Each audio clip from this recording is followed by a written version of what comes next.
Bien, hoy tenemos 3 temas. Uno es un enlace con la gobernadora del Estado de México y el secretario de Infraestructura, Comunicaciones y Transportes, Jesús Esteva, porque se están entregando otros trenes de repavimentación para el oriente del Estado de México. Entonces vamos a hacer un enlace para la entrega. Segundo, está otra vez María Luisa Albores con nosotros porque hoy hay una feria del frijol, los productores de frijol de Zacatecas, Durango y Nayarit están aquí en la Ciudad de México en el Monumento a la Revolución en una feria y nos va a explicar de qué se trata esta feria y por qué es tan importante el consumo de frijol. Y después está con nosotros la secretaria de Turismo, Josefina Rodríguez, porque nos va a dar muy buenos indicadores del turismo este año y también ya la apertura de las playas de Tulum.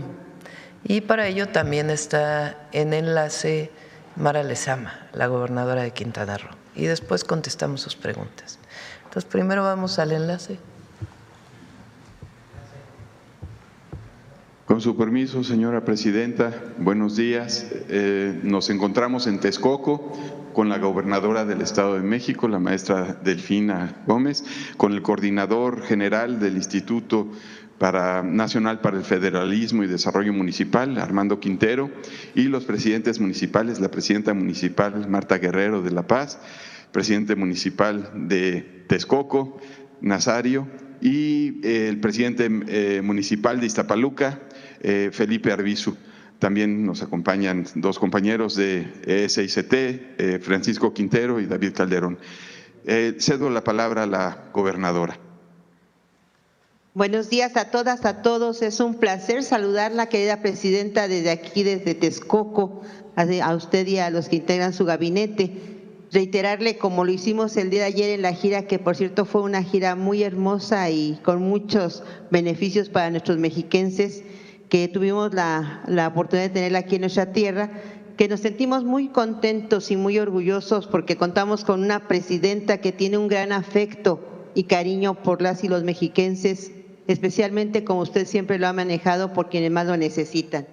Y eso lo demuestra en el Plan Integral de Oriente del Estado de México, que presentó el pasado 2 de julio y que marca una decisión histórica de apoyar a quienes más lo necesitan.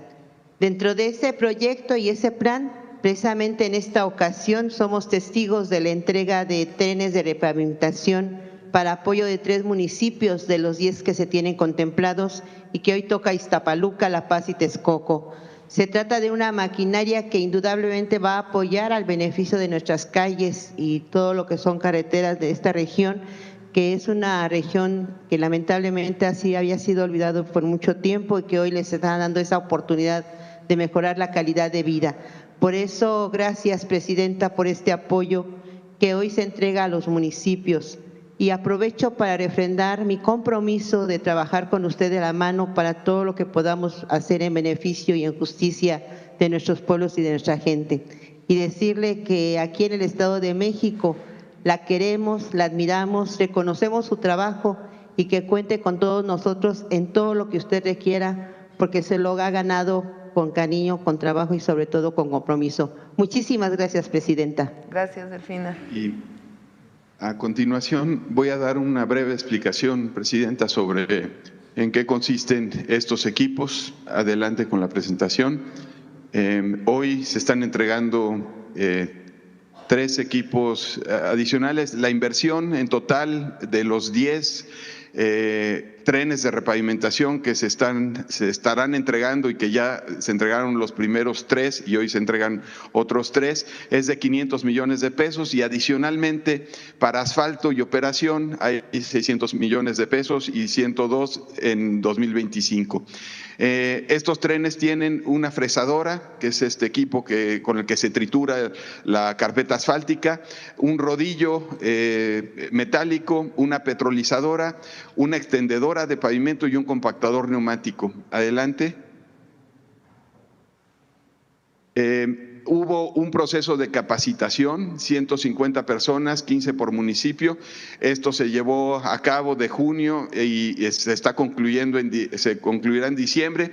Y aquí lo que se hizo fue capacitar a todo el personal que va a operar estas máquinas.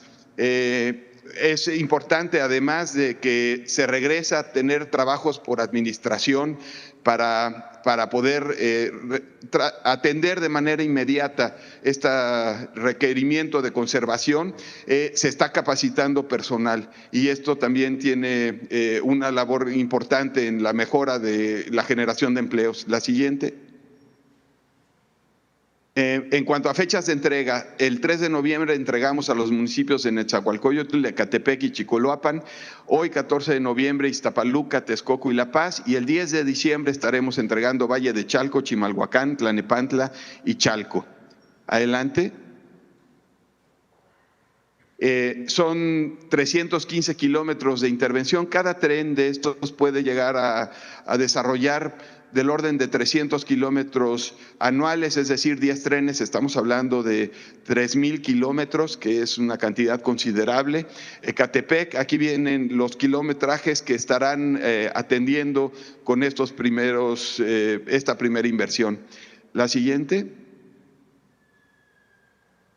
Aquí los trenes de repavimentación, acabamos de hablar de estos trenes que son parte del programa del Oriente del Estado de México, pero la SICT ya tiene sus primeros 10 trenes a nivel nacional, se están utilizando 2 en el Estado de México, ya hay en Aguascalientes, Baja California Sur, Campeche, Chihuahua, Colima, Guerrero, Jalisco y Veracruz. El segundo bloque llega ahora en noviembre, entre noviembre y diciembre, y será para otra vez Oriente del Estado de México, Oaxaca, Guerrero, Veracruz y adelante. Y el tercer bloque, que son los últimos 10, son para los 4 del Estado de México, Morelos, Michoacán, Zacatecas, Coahuila, Tabasco y Guanajuato. Y el próximo año estaremos adquiriendo otros 10 para atender, tener un tren de pavimentación en cada estado. La siguiente. Como resumen, en 2025 se están atendiendo con estos trenes cerca de 200 kilómetros en 16 estados con una inversión de 1,885 millones de pesos. Y en 2026, como mencionaba, estaremos ya complementando 10 trenes más para haber cubierto a todos los estados.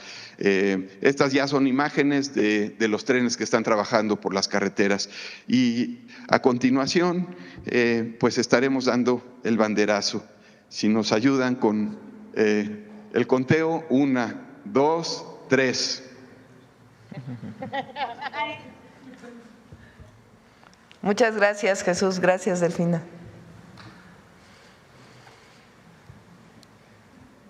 Gracias a todos los presidentes.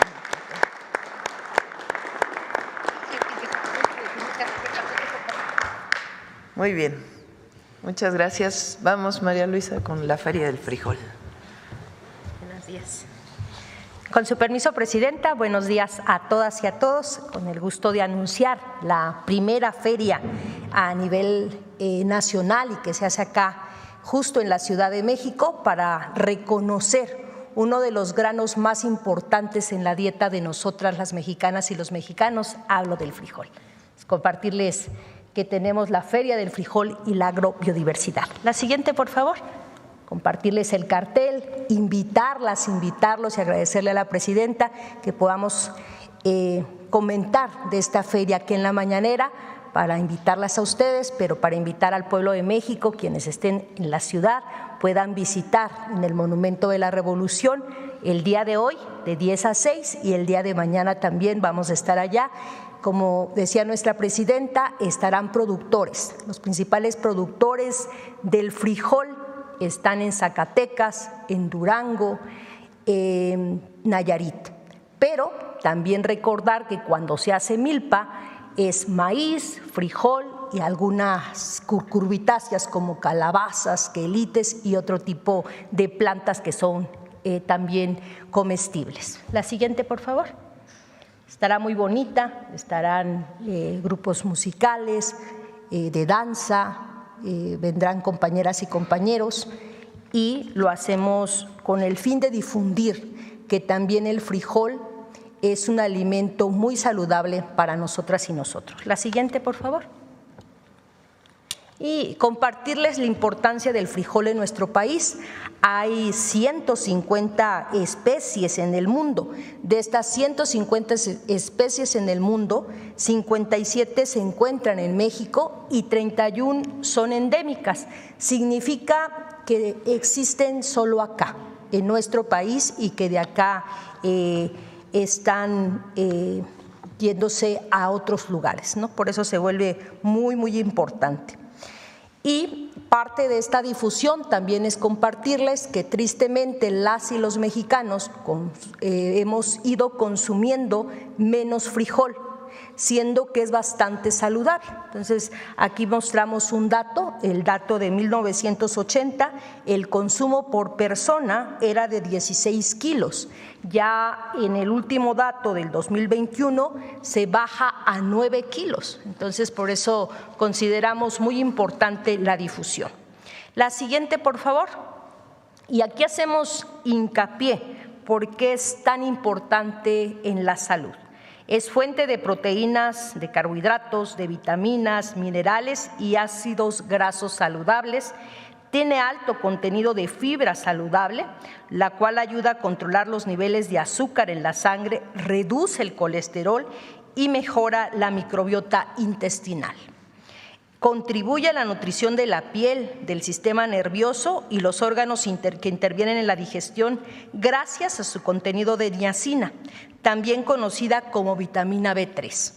Su contenido de ácido fólico y hierro promueve el metabolismo de las proteínas y la prevención de la anemia.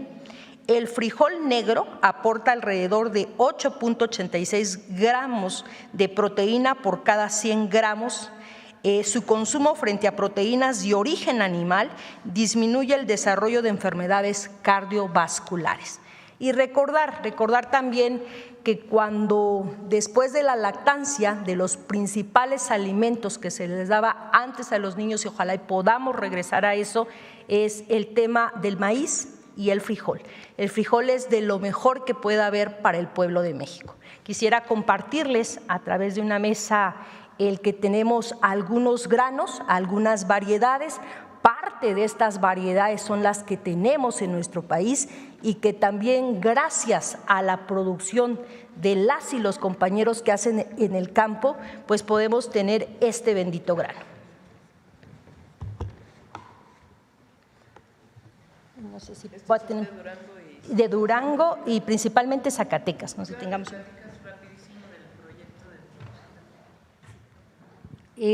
Aquí podemos ver algunos granos y vemos diferentes tipos de colores.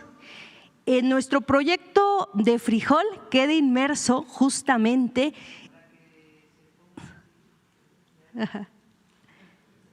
el proyecto de frijol que nos ha instruido nuestra presidenta.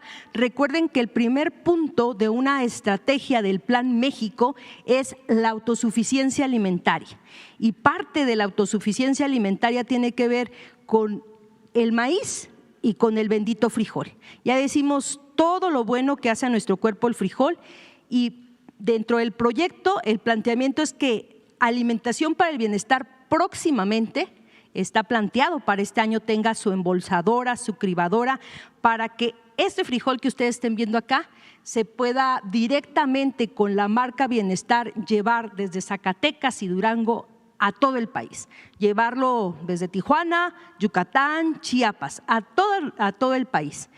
Y lo más hermoso es compartirles, al pequeño productor de frijol se le paga un precio justo, y con ese precio justo nosotros compramos ese frijol, después embolsamos, cribamos y lo llevamos a todas las tiendas Bienestar. Compartirles que este frijol está en 30 pesos el kilo en todas las tiendas Bienestar de toda la República. Excelente frijol porque viene de manos de pequeñas y pequeños productores y de suelo mexicano. Entonces, sería cuanto, presidente, y compartimos un video. Gracias. Gracias.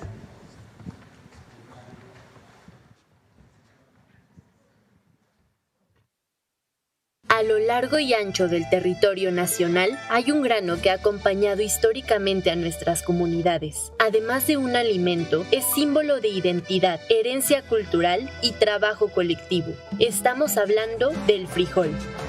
Durante los años del neoliberalismo, su presencia en la mesa se redujo ante la introducción de productos ultraprocesados y de bajo valor nutrimental, que desplazaron costumbres alimentarias más sanas y tradicionales. Hoy trabajamos para que el frijol vuelva a ocupar el lugar que merece. En México se conmemora el Día Nacional del Frijol cada 14 de noviembre. Posee una historia ancestral profundamente ligada a la riqueza biocultural de nuestro territorio. Domesticado en Mesoamérica hace aproximadamente 8,000 años, se convirtió en un pilar del sistema alimentario de las culturas prehispánicas junto al maíz, la calabaza y el chile. Esta leguminosa hoy es una herencia viva que mantiene a nuestro país como uno de sus principales centros de origen y diversidad genética. Es una excelente fuente de proteína vegetal y energía gracias a su aporte de carbohidratos, vitaminas, minerales y ácidos grasos saludables. Su alto contenido de fibra soluble ayuda a regular los niveles de azúcar en la sangre y a reducir el colesterol. Además, contiene hierro y ácido fólico que contribuyen a prevenir enfermedades como la anemia. En Alimentación para el Bienestar tenemos como uno de nuestros principales objetivos garantizar que este grano llegue a todas las comunidades a precios accesibles para las familias mexicanas, mientras reconocemos a quienes lo cultivan con un pago justo por su labor en el campo a través del programa Acopio para el Bienestar. Gracias al trabajo conjunto de nuestra institución y las y los pequeños productores, hemos comenzado a distribuir en todo el país los frijoles Bienestar, el mejor frijol de México, de cosechas recientes y a un precio de 30 pesos por kilo en sus variedades negro y pinto. Con ello garantizamos que las comunidades puedan encontrarlo en las tiendas Bienestar. Para fortalecer la soberanía alimentaria, instalaremos 2 cribadoras en los municipios de Sombrerete, Zacatecas y Guadalupe Victoria, Durango, regiones reconocidas por su alta producción de frijol a nivel mundial. En el segundo piso de la cuarta transformación, juntas y juntos seguiremos construyendo el bienestar de México, un pueblo orgullosamente frijoleros. Alimentación para el Bienestar. Adelante, José. Con su permiso, Presidenta, muy buenos días a todas y a todos. Quiero decirles que México está de moda y estos indicadores nos hablan de lo positivo que está el turismo en nuestro país. Quiero decirles que de enero a septiembre, la siguiente por favor, la llegada de visitantes internacionales a México tuvo un 14% de crecimiento, la llegada de turistas un 6.4% de crecimiento, una derrama económica de más de 6.2% de crecimiento, más de 25,738 millones de pesos. Los pasajeros en cruceros un 10.6% más. El gasto, muy importante, por los cruceristas ha aumentado un 11.6% y eso genera, recordemos, prosperidad compartida en los diferentes puertos que bajan los cruceristas. También los pasajeros en vuelos nacionales un 3% más, los pasajeros en vuelos internacionales un 1.4% y a su lado derecho tienen una tablita de los mercados principales que han aumentado de enero a septiembre de este año. Vean el continente o el mercado asiático cómo ha aumentado un 10.7%, el turismo chino, el coreano un 11.4%, también el estadounidense, el argentino y también el italiano un 14.8%. La siguiente. Los visitantes a museos tuvo un gran incremento, 16.9%, y las visitas a nuestras zonas arqueológicas un 2% más que el mismo periodo que el año anterior. Siguiente, por favor. Es muy importante no solo el turismo extranjero, sino el turismo nacional. Tuvimos un 2.7% más, 78.3 millones recorrimos nuestro país, llenando hoteles, consumiendo en restaurantes, en los diferentes estados de la República. Siguiente.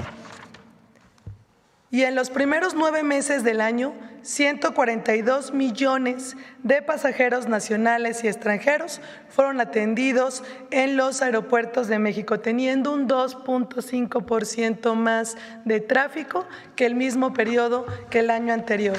Siguiente, por favor. Aquí en los indicadores de septiembre es muy importante comentarles que existe una disminución de llegada de turistas en septiembre, pero es históricamente el mes más flojo de todo el año. ¿Por qué? Porque iniciamos temporada alta de octubre a mayo en el tema invernal, sobre todo en el sureste mexicano. Y esto nos da indicadores positivos, es decir, vamos a cerrar con números muy fuertes en diciembre del 2025. En septiembre tuvimos un 16% más de llegada de visitantes extranjeros a nuestro país, un 3% más de derrama económica y también los empleos en el primer sector aumentaron, el primer semestre, aumentaron un 2.6% más. Siguiente. Ahora quiero hablarles del gran destino turístico Tulum. Hay muy buenas noticias. Hoy primero quiero iniciar diciéndoles que este gran destino recibió hasta el mes de octubre más de 1.348.901 turistas. Importante es decirles que el aeropuerto, el incremento en pasajeros fue de un 9.4% más que el mismo periodo que el año 2024. Y la ocupación hoy en Tulum es de un 75.8%. ¿Por qué? Porque hay que recordar que ya inició la temporada alta. Todos los destinos tienen temporada alta y temporada baja, así que es importante decirles el dinamismo que hoy representa el destino de aquí a abril para todos los turistas. Siguiente, por favor. Por instrucciones de nuestra presidenta, el día 13 de octubre instalamos una mesa de coordinación para elaborar diferentes estrategias para el destino Tulum.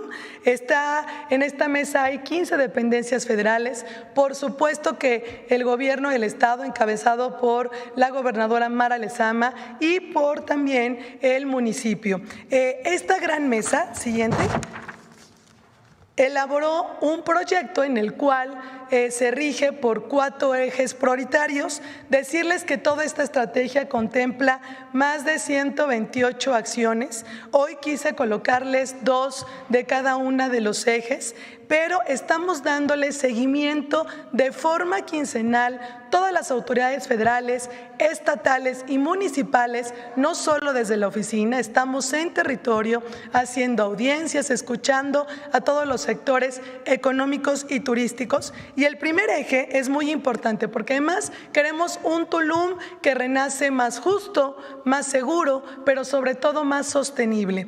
El primer eje es la regulación ordenada de atractivos turísticos. Les pongo 2 ejemplos de actividades que ya estamos trabajando: monitoreo constante de precios, quién es quién, elaboración de un reglamento de uso adecuado y gestión sustentable de las playas. El segundo eje, manejo urbano y ambiental responsable. Ahí entramos con armonización y actualización de programas de desarrollo urbano, realización de un programa integral de ordenamiento ecológico. El tercer eje, desarrollo y promoción turística, diseño y creación de la campaña Tulum Renace más seguro, más justo y sostenible, promoción de rutas y productos turísticos de la región, integración de una cartela de eventos culturales y turísticos de alto impacto. Y el cuarto, muy importante, mejora integral de infraestructura y equipamiento, realización de un corredor deportivo y lúdico, que ahorita les explicaré, y la apertura de los accesos públicos a la playa. Quiero agradecer a todas las dependencias federales este gran apoyo al estado y al municipio, que nos va a permitir darles la siguiente noticia. La siguiente, por favor.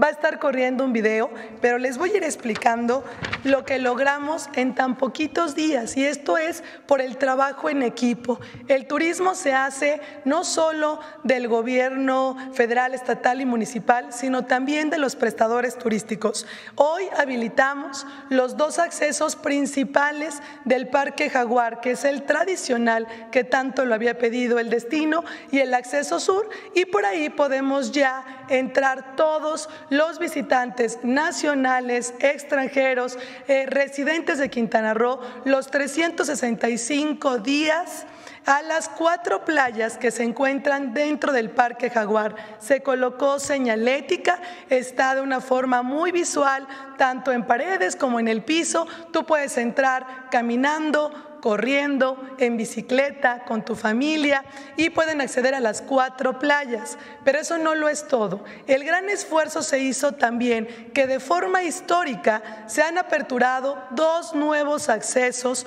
públicos en la zona hotelera que Tulum nunca había tenido. La primera está en el kilómetro 4.5, Playa Conchitas, y 5.5, que le llamamos acceso de Playa del Pueblo. Son accesos que da a las mejores playas y son de los primeros que aperturamos. Estaremos diciéndoles los nuevos accesos también dentro del Parque Jaguar, pero también en la zona hotelera. Y todos y todas podemos hacer uso del Parque Jaguar, es decir, podemos entrar todos los días a hacer deporte, a hacer actividades lúdicas y deportivas del tramo del acceso tradicional al acceso sur. Así que hagan lo suyo, es una infraestructura increíble y sobre todo, bueno, las playas más bonitas de este destino. Y siguiente, por favor. Quiero invitarlos a que acudan este fin de semana. Siguiente, por favor. Siguiente.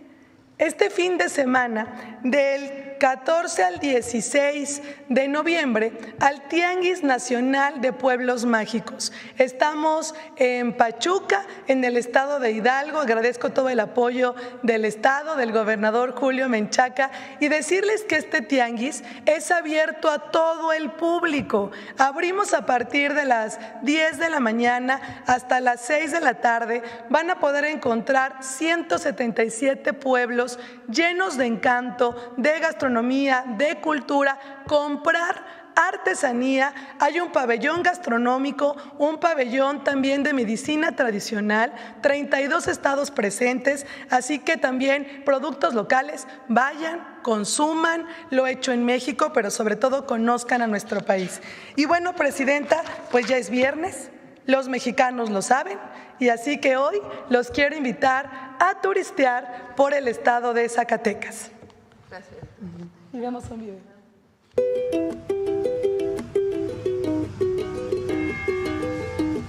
Zacatecas, patrimonio cultural de la humanidad, te espera en el corazón de México.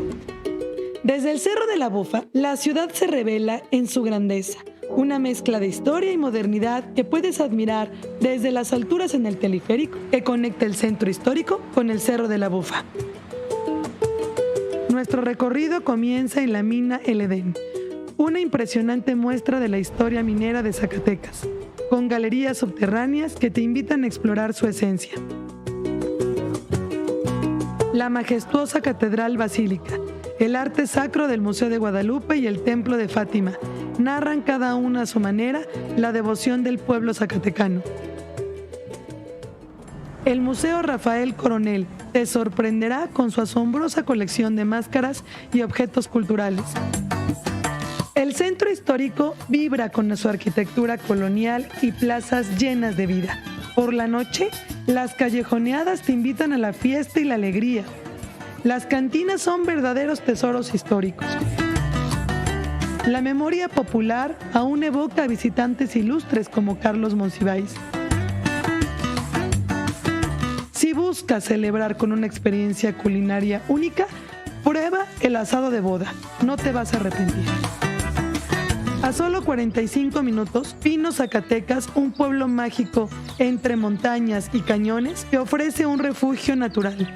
Recorre sus calles, visita sus iglesias antiguas y sumérgete en el mundo de la escritora Amparo Dávila. Visita la casa en la que vivió. Zacatecas, ciudad de cantera y plata. Es un destino que se vive con todos los sentidos. Ven, descubre y déjate conquistar, porque México está de moda.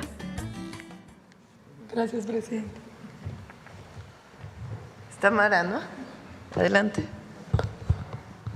Muchas gracias, muy buenos días a todas y todos desde Tulum, desde este hermoso paraíso en Quintana Roo. Vénganse para acá, querida presidenta, vénganse todos. Y gracias, presidenta, por este acompañamiento, por este respaldo absoluto, por escucharnos, por atender la voz de las y los tulumnenses, de atender las demandas del pueblo. Y así, de su mano, reafirmamos playas libres. Miren nada más qué belleza aquí en el Parque del Jaguar, desde Playa El Faro, Playa Santa Fe, Playa Pescadores, Playa Maya, Playa Mangle, acceso completamente gratuito para todas y todos y todos los días del año. A las personas locales, nacionales, extranjeras, les invitamos a entrar caminando, corriendo o en bicicleta y disfrutar al máximo, pasar un día en familia o con amigos aquí en la playa, ingresando, como decía José, por el acceso sur sobre Avenida Cobá o por el acceso tradicional, en donde encontrarán de frente un muro, y en el costado derecho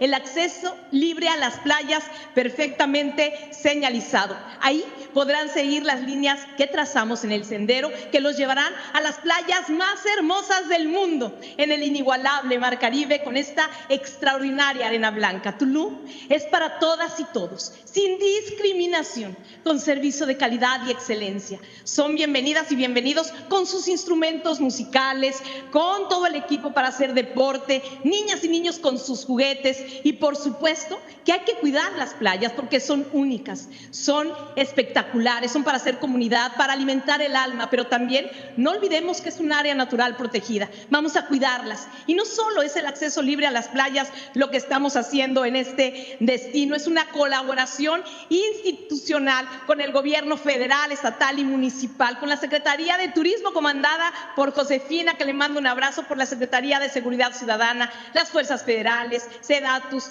todas y todos de la mano, y muchas dependencias más que estamos trabajando e implementando diferentes acciones como el ordenamiento, verificación de precios, movilidad, más inversión en infraestructura y un servicio con calidez.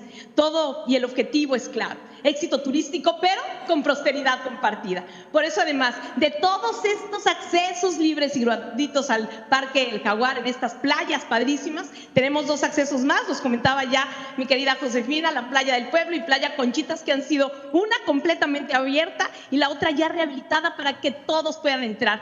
Tulum sí, claro que es sol y playa, pero también gastronomía, artesanía, turismo rural y comunitario. Es tradición, es cultura, es entretenimiento. Y tenemos programados, presidenta, muchos eventos para este próximo año, como el torneo profesional de la Golf PGA Tour, un festival de yoga, un festival de cine, el festival Art With Me, la Convención Nacional de Bodas y Amor, conciertos con grandes artistas nacionales e internacionales como David Guetta, Santana. Y gracias a su apoyo, queridísima presidenta, tenemos buenas noticias, porque gracias a usted y a la Fuerza Aérea Mexicana se confirma la sede del Tulum Air Show, evento de la Feria Aeroespacial de México, en el que esperamos más de 20,000 asistentes, un evento sin precedentes de proyección internacional que se llevará a cabo en el hermoso aeropuerto de Tulum.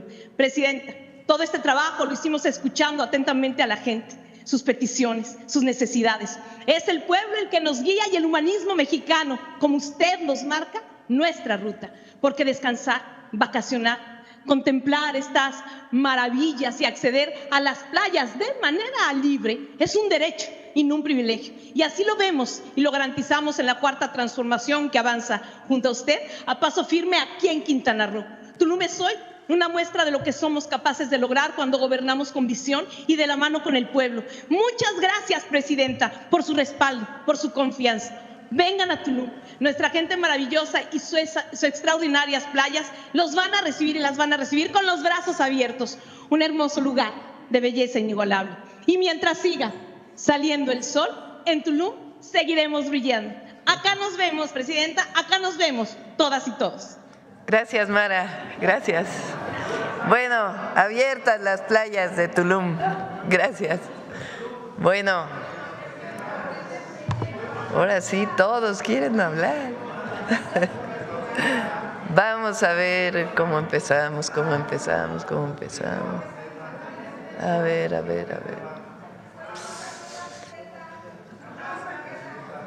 ¿Quién? Vámonos. No es cierto. A ver, vamos con… Estoy viendo quién no ha preguntado. A ver, el compañero que apenas vino. Muchas gracias, Presidenta. Buenos días a todos, a todas. Armando Gama, de Canal 11. Sobre esta estrategia para garantizar la autosuficiencia alimentaria, recientemente la FAO reconoció a nuestro país y específicamente a el Meteplante de Tlaxcala. Es un sistema de patrimonio agrícola mundial. Preguntarles justamente cuál será la repercusión para nuestro país, porque ya tiene 3 distinciones en este sentido y bueno, que ayudan justamente a garantizar esta autonomía alimentaria. ¿Quieres contestar algo? El día de ayer presentamos el proyecto El Maíz es la Raíz, el programa, más que proyecto, el programa, que consiste en garantizar el maíz nativo, que es historia, identidad y además biodiversidad del planeta. Y al mismo tiempo es lo que somos, de ahí viene México. Es un programa indispensable para garantizar la alimentación de las y los campesinos, de los pequeños productores, y al mismo tiempo aumentar la productividad y garantizar el valor agregado.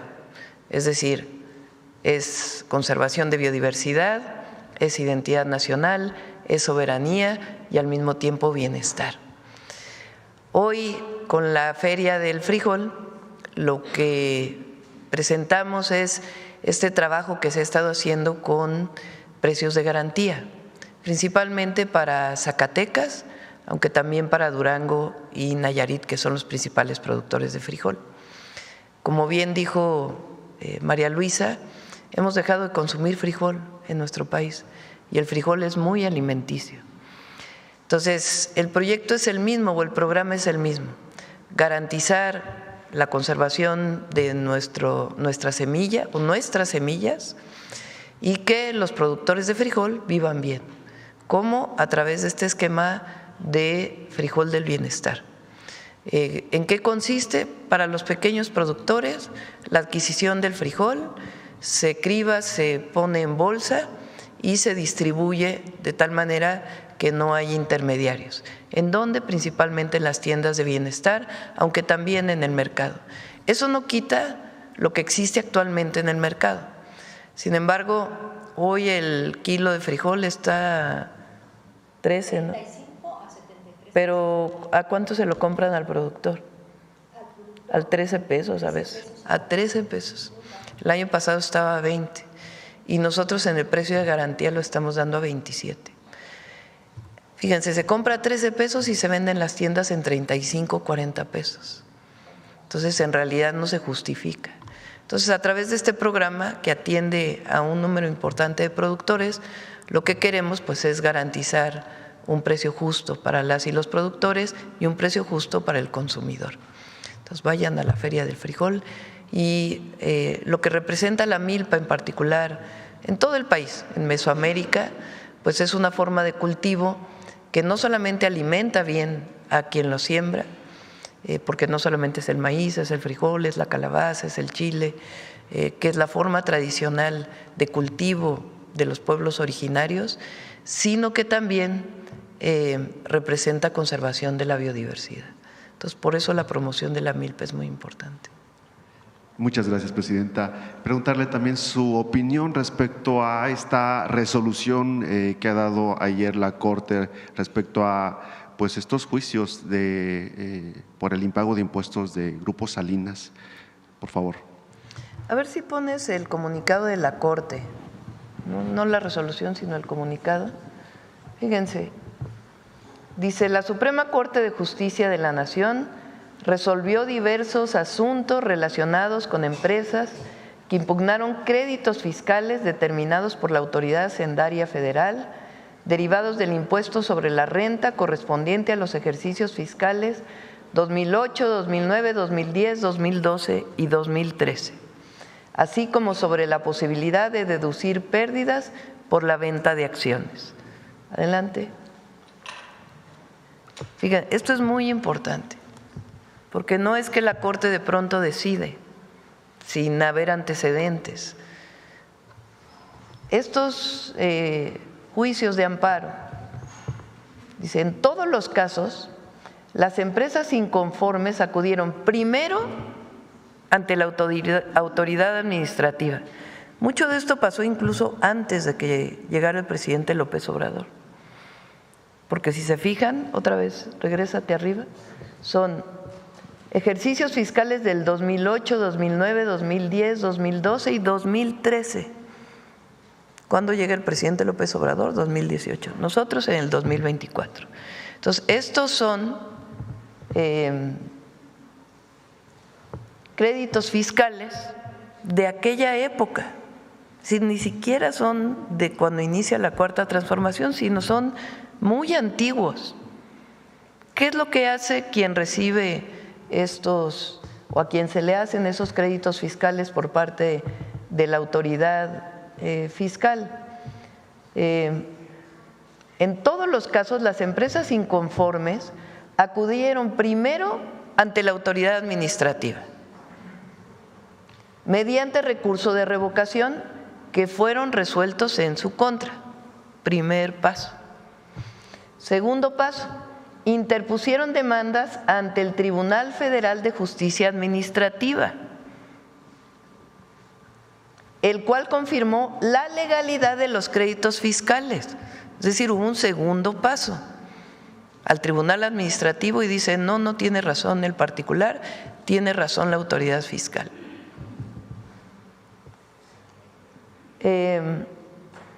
Después de ello, promovieron juicios de amparo directo que también fueron negados por los tribunales colegiados, una siguiente instancia.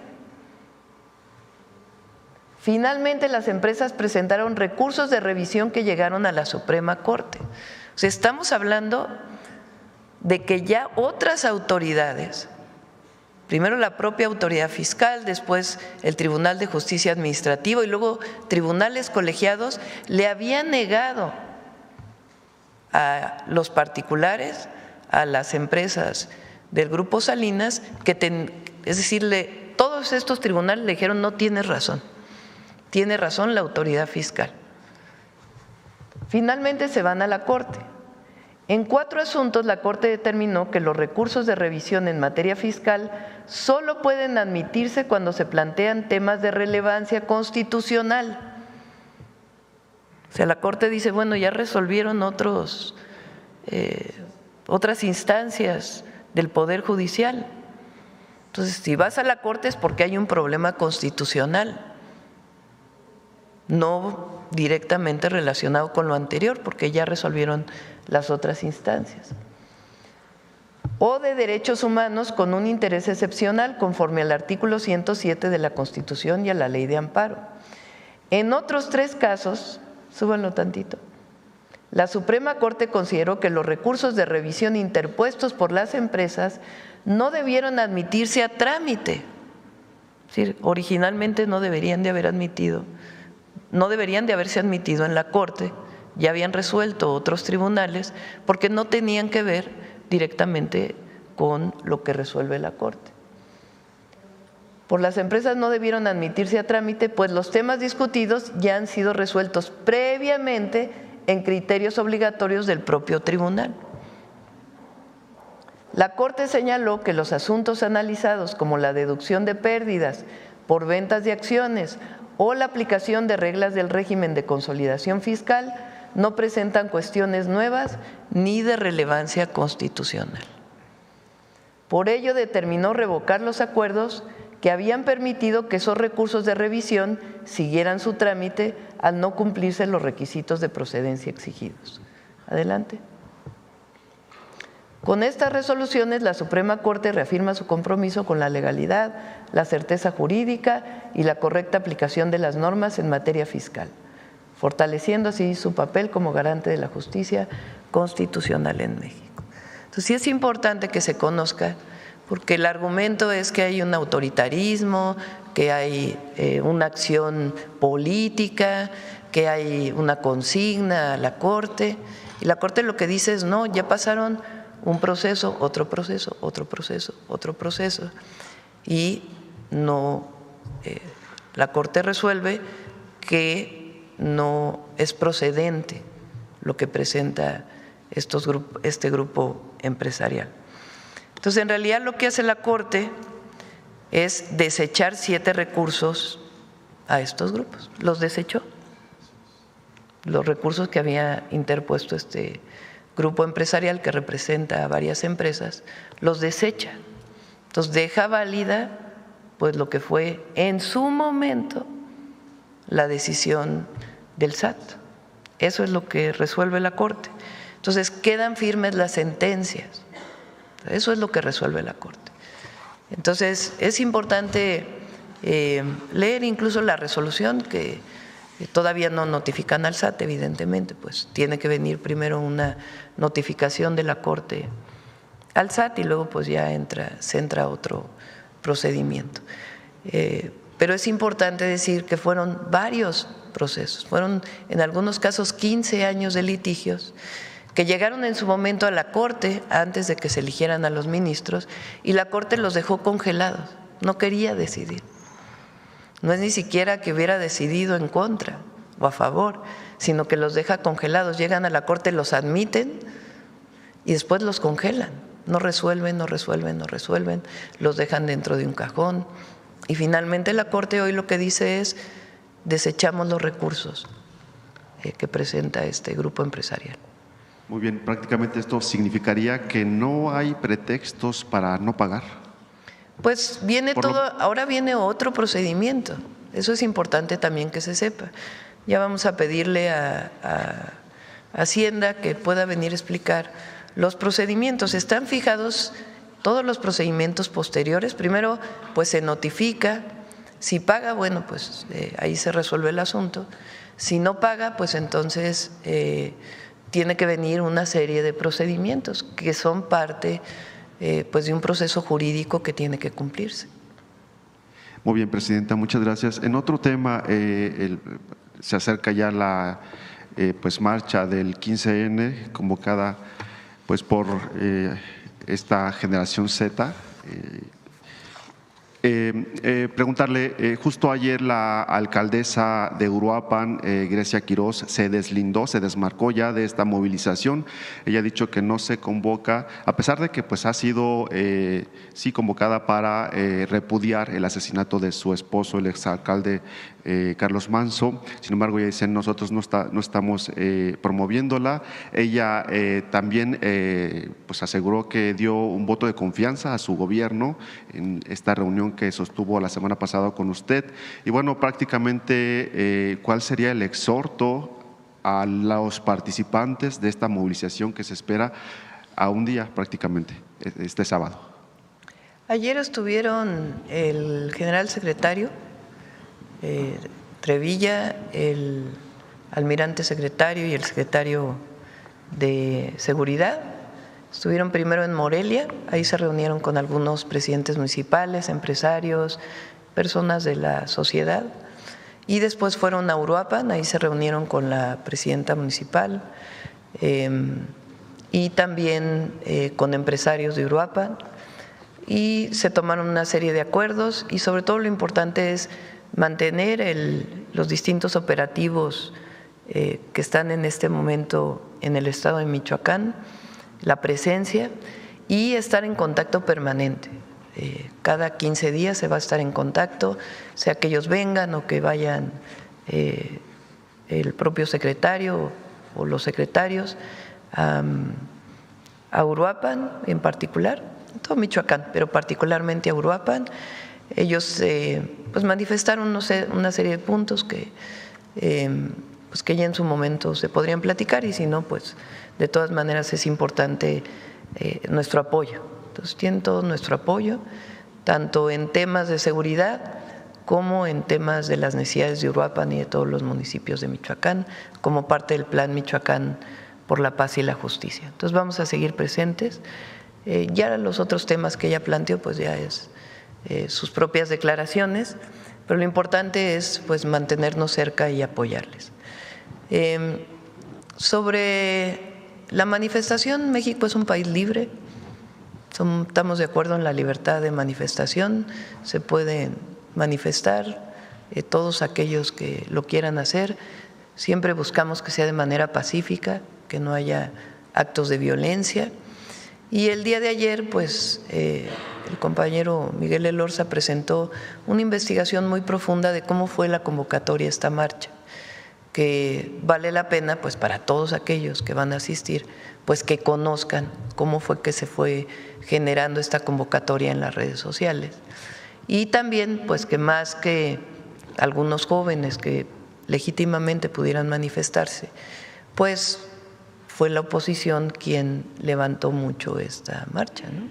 El PRI, el PAN y personalidades vinculadas con ellos, con lo que fue la María Rosa, en fin. Entonces sí es muy importante que se conozca cómo fue la convocatoria para que todos aquellos que quieran venir, pues por lo menos estén informados. Sí, gracias, presidenta. Finalmente, ayer el secretario de Estado de Estados Unidos, Marco Rubio, destacaba este trabajo coordinado y lo llamaba histórico para combatir entre México y Estados Unidos el combate o el tráfico ilegal de fentanilo. También descartaba una posible incursión o el envío de fuerzas estadounidenses a nuestro país para combatir a grupos criminales, y ofrecía, pues, por supuesto, apoyo, investigación, tecnología y prácticamente colaboración coordinada. ¿Cuál sería su opinión al respecto? Pues reafirma lo que hemos estado planteando, que cualquier intervención de Estados Unidos no queda descartada, vamos a ponerlo así. Entre otras razones, aunque hay todavía personas que la piden aquí en México, en una visión muy poco patriota, y más bien de intervencionismo, buscando la injerencia del exterior, pues queda claro lo que hemos venido planteando, que es que hay un entendimiento con el gobierno de Estados Unidos para los temas de seguridad, en donde se garantiza la soberanía, la integralidad de nuestro territorio y la colaboración y la cooperación sin subordinación. Muchas gracias. Vamos, a ver, ¿quién más? A ver, vamos con la compañera, no, acá.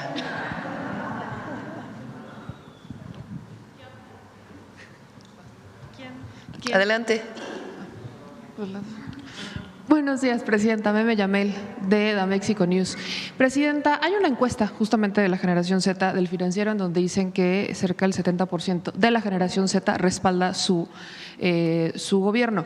Pero, como bien lo menciona, también hay No la vi la encuesta, fíjate. Es justo, la sacaron ayer. Millennials y generación Z arriba del 70% aprueban su gestión.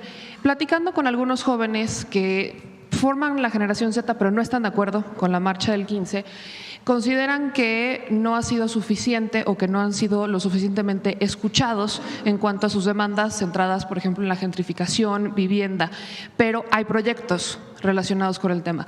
¿Qué les podría decir a estos jóvenes que no se quieren manifestar el 15, pero que consideran que no han sido propiamente escuchados? Pues los vamos a escuchar.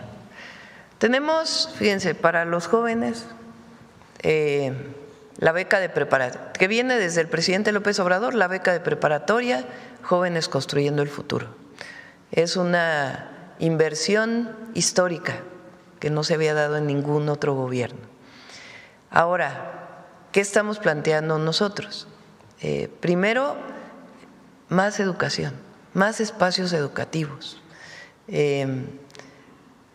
Faltan preparatorias en el país y faltan universidades. Entonces, el objetivo, ayer inauguramos una preparatoria que queda dentro de la secundaria.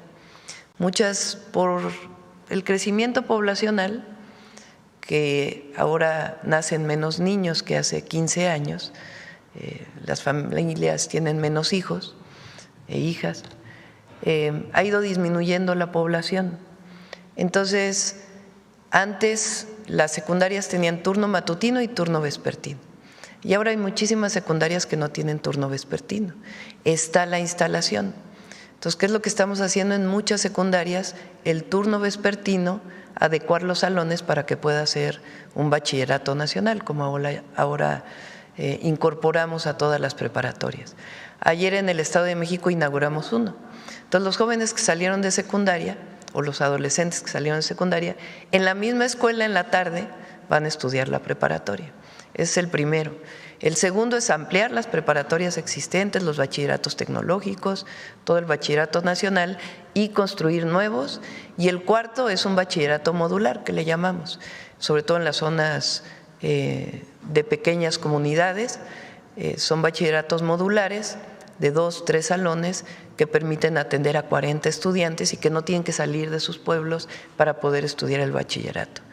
Y además estamos construyendo más universidades, con la Rosario Castellanos, la Benito Juárez. Entonces, que los jóvenes tengan acceso a la educación es muy importante, porque muchas veces al tener que trasladarse muchísimo para poder ir a la preparatoria, pues o sus familias no pueden soportarlo económicamente, o también pues no hay la cercanía con la familia y a veces deciden abandonar la escuela y acercarse a lo mejor hasta un grupo delictivo. Entonces, nosotros hemos puesto mucho énfasis en la educación y evidentemente estamos abiertos a mucho más de trabajo con ellos. Ahora viene un programa deportivo muy importante para jóvenes, México Imparable, y también actividades culturales. Entonces, todo es parte de la incorporación de los jóvenes, el reconocimiento. Nos debemos a las y a los jóvenes, no solamente son el futuro de México, como se dice, sino son el presente. Entonces, escucharlos, siempre escucharlos. Uno de los temas que plantean es la posibilidad de acelerar las 40 horas, porque justo mencionan, bueno, estamos en un régimen de 48, pero hay quienes trabajan 52 y ni siquiera son pagadas, entonces, ¿existe esa posibilidad de acelerar la transición? Estamos trabajando, espero que este mismo mes se pueda presentar la propuesta. Bien, todas las decisiones que se han tomado durante el periodo del presidente López Obrador y con nosotros, que tienen que ver con el mundo laboral, por ejemplo, la desaparición del outsourcing, el aumento de la participación de los empresarios en las pensiones, el aumento al salario mínimo, y todo el modelo ahora de conflicto, de atención a los conflictos laborales, fue acordado por consenso entre empresarios y trabajadores. Y nosotros creemos que eso es importante. Entonces, estamos buscando pues que haya un acuerdo en el esquema de cómo se van a implementar las 40 horas y también ya viene muy pronto el aumento salarial o del salario mínimo para el 2026. Entonces, sí, nosotros estamos de acuerdo con la semana de 40 horas, pero sí queremos que sea parte de un trabajo consensado, como se ha hecho hasta ahora, y eso ha permitido pues que no haya conflictos, sino al revés, pues que se pueda avanzar, sobre todo en los derechos de las y los trabajadores. Entonces, estamos en eso. En otro tema, Presidenta, lo acaba de mencionar con el asunto relacionado a la resolución de la Suprema Corte. No es una resolución de la nueva Corte, es en realidad el respetar las resoluciones de tribunales a lo largo de prácticamente 17 años. Pero sí fue un tema de la Corte pasada, el básicamente esconder y retrasar algo que era inevitable. Eso se podría considerar incluso como corrupción. ¿Existe o sabe de que se puede investigar a aquellos ministros que guardaban en el cajón esos expedientes para retrasar lo inevitable en una complicidad clara con el grupo Salinas? No es nuestro interés. Yo creo que el pueblo de México tomó una decisión muy clara y es que hubiera un nuevo sistema judicial, un nuevo poder judicial en nuestro país. Y eso es muy profundo, esa decisión que toma el pueblo, porque la toma el pueblo, porque nosotros hicimos campaña en el 2024 llamando a que se cumpliera, entonces le llamábamos el Plan C, es decir, que hubiera mayoría en la Cámara de Diputados, hubiera mayoría calificada en la Cámara de Senadores y en los congresos estatales para que pudiera haber cambios constitucionales muy importantes para el país. La decisión del cambio en el Poder Judicial fue una transformación muy profunda, que los jueces, las juezas, magistradas, magistrados y ministros y ministras de la Corte fueran decididas por voto popular es algo extraordinario, único. Ahora, evidentemente, pues tiene que fortalecerse y consolidarse ese Poder Judicial. ¿Con qué objetivo?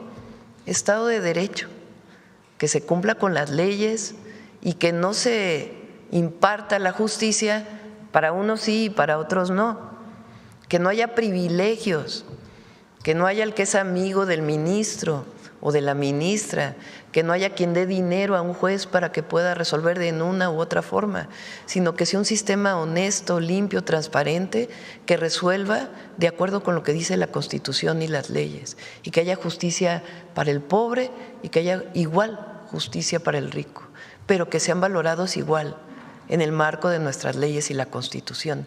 Eso es lo que no ocurría antes. Antes, pues era el influyentismo.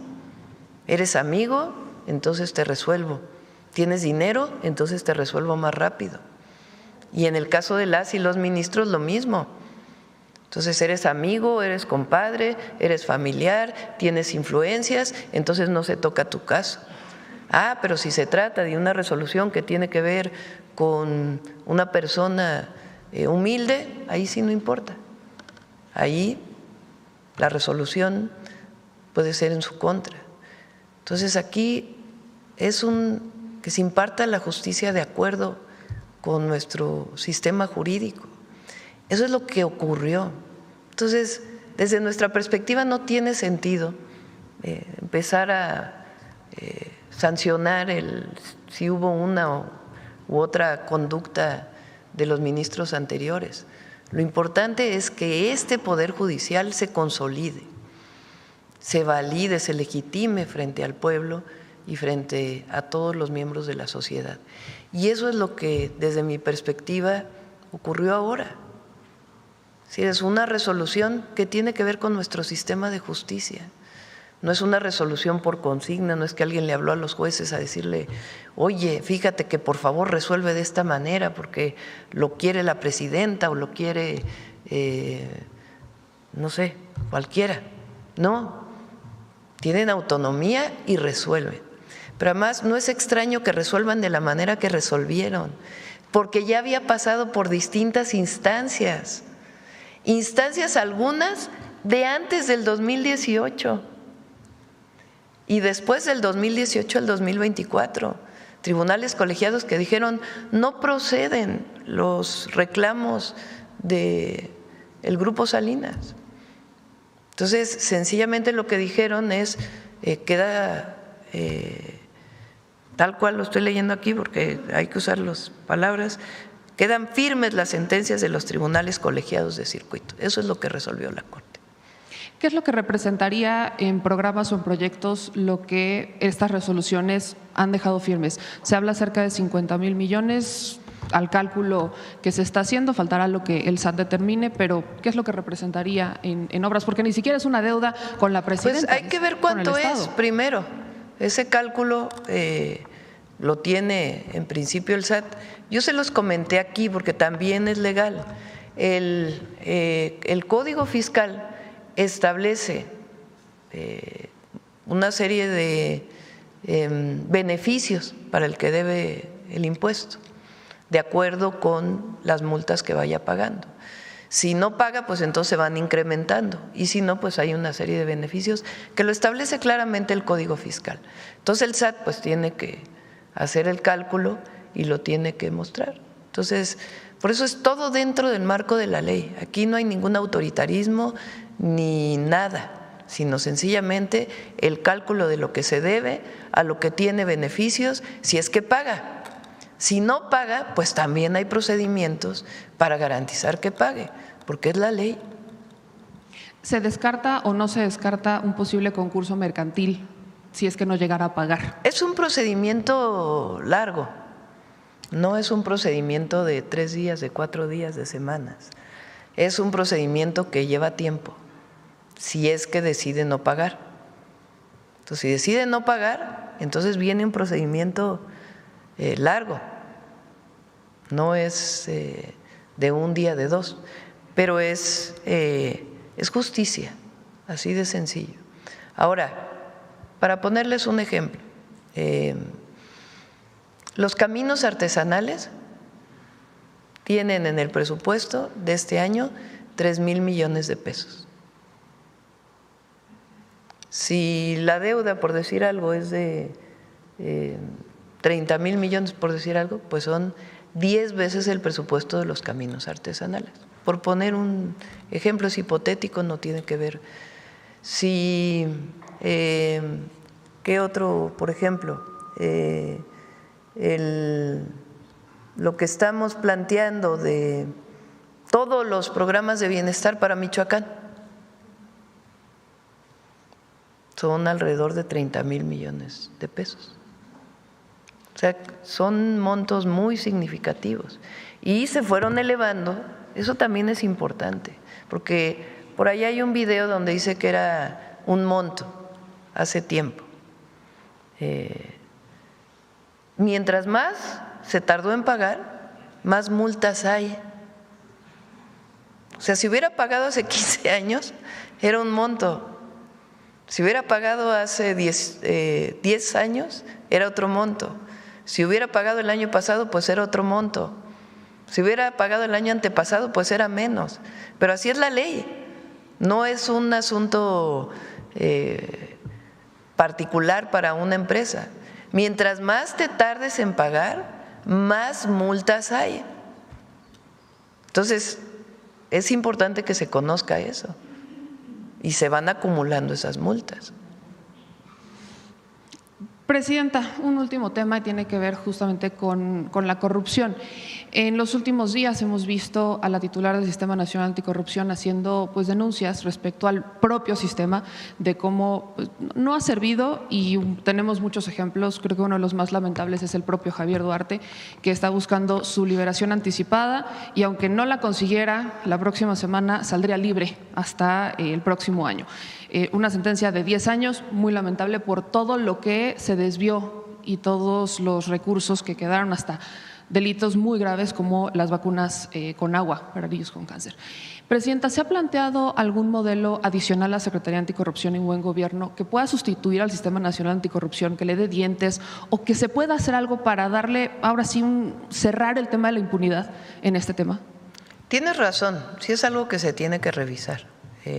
Y de hecho no está funcionando a plenitud.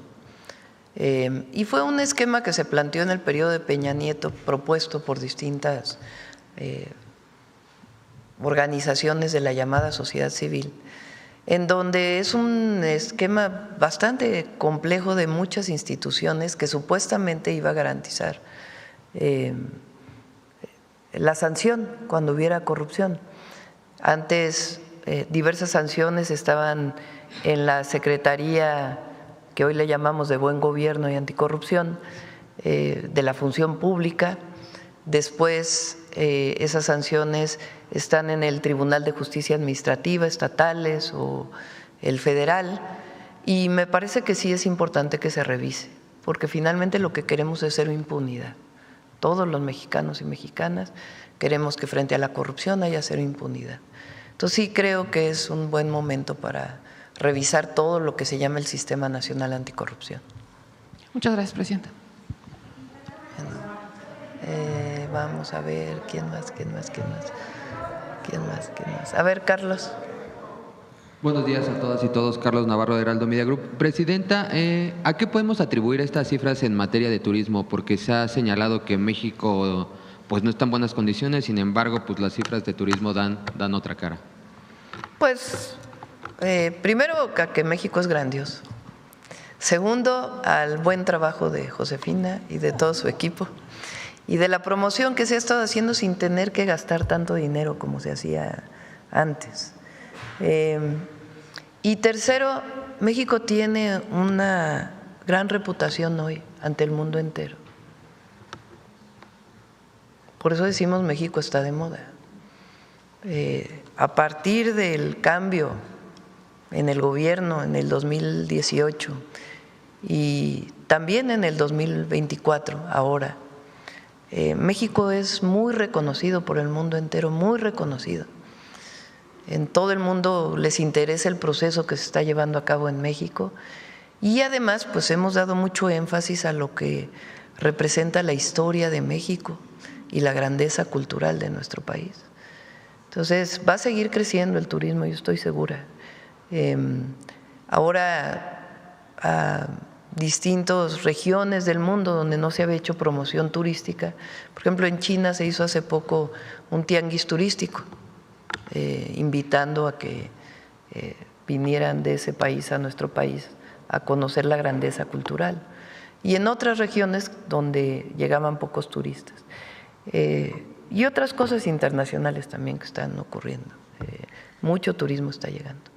Gracias. También preguntarle, ante la urgencia de actualizar la ley de juegos y sorteos, ¿van a llamar a la industria a colaborar en esta nueva normativa para que les brinden ideas, Presidenta? Sí, también por cierto, está el tema de la ley de aguas nacionales. Aprovecho para mencionarlo porque dicen que el Congreso quiere mañana decidir en contra. Hay una serie de foros que se están llevando a cabo, tanto en lo que tiene que ver, por ejemplo, en el caso de los ejidatarios, se había planteado que tiene que cambiar la concesión, que no puede haber herencia en las concesiones, en la propuesta que se presentó. Pero en el caso del campo, pues tiene sus particularidades.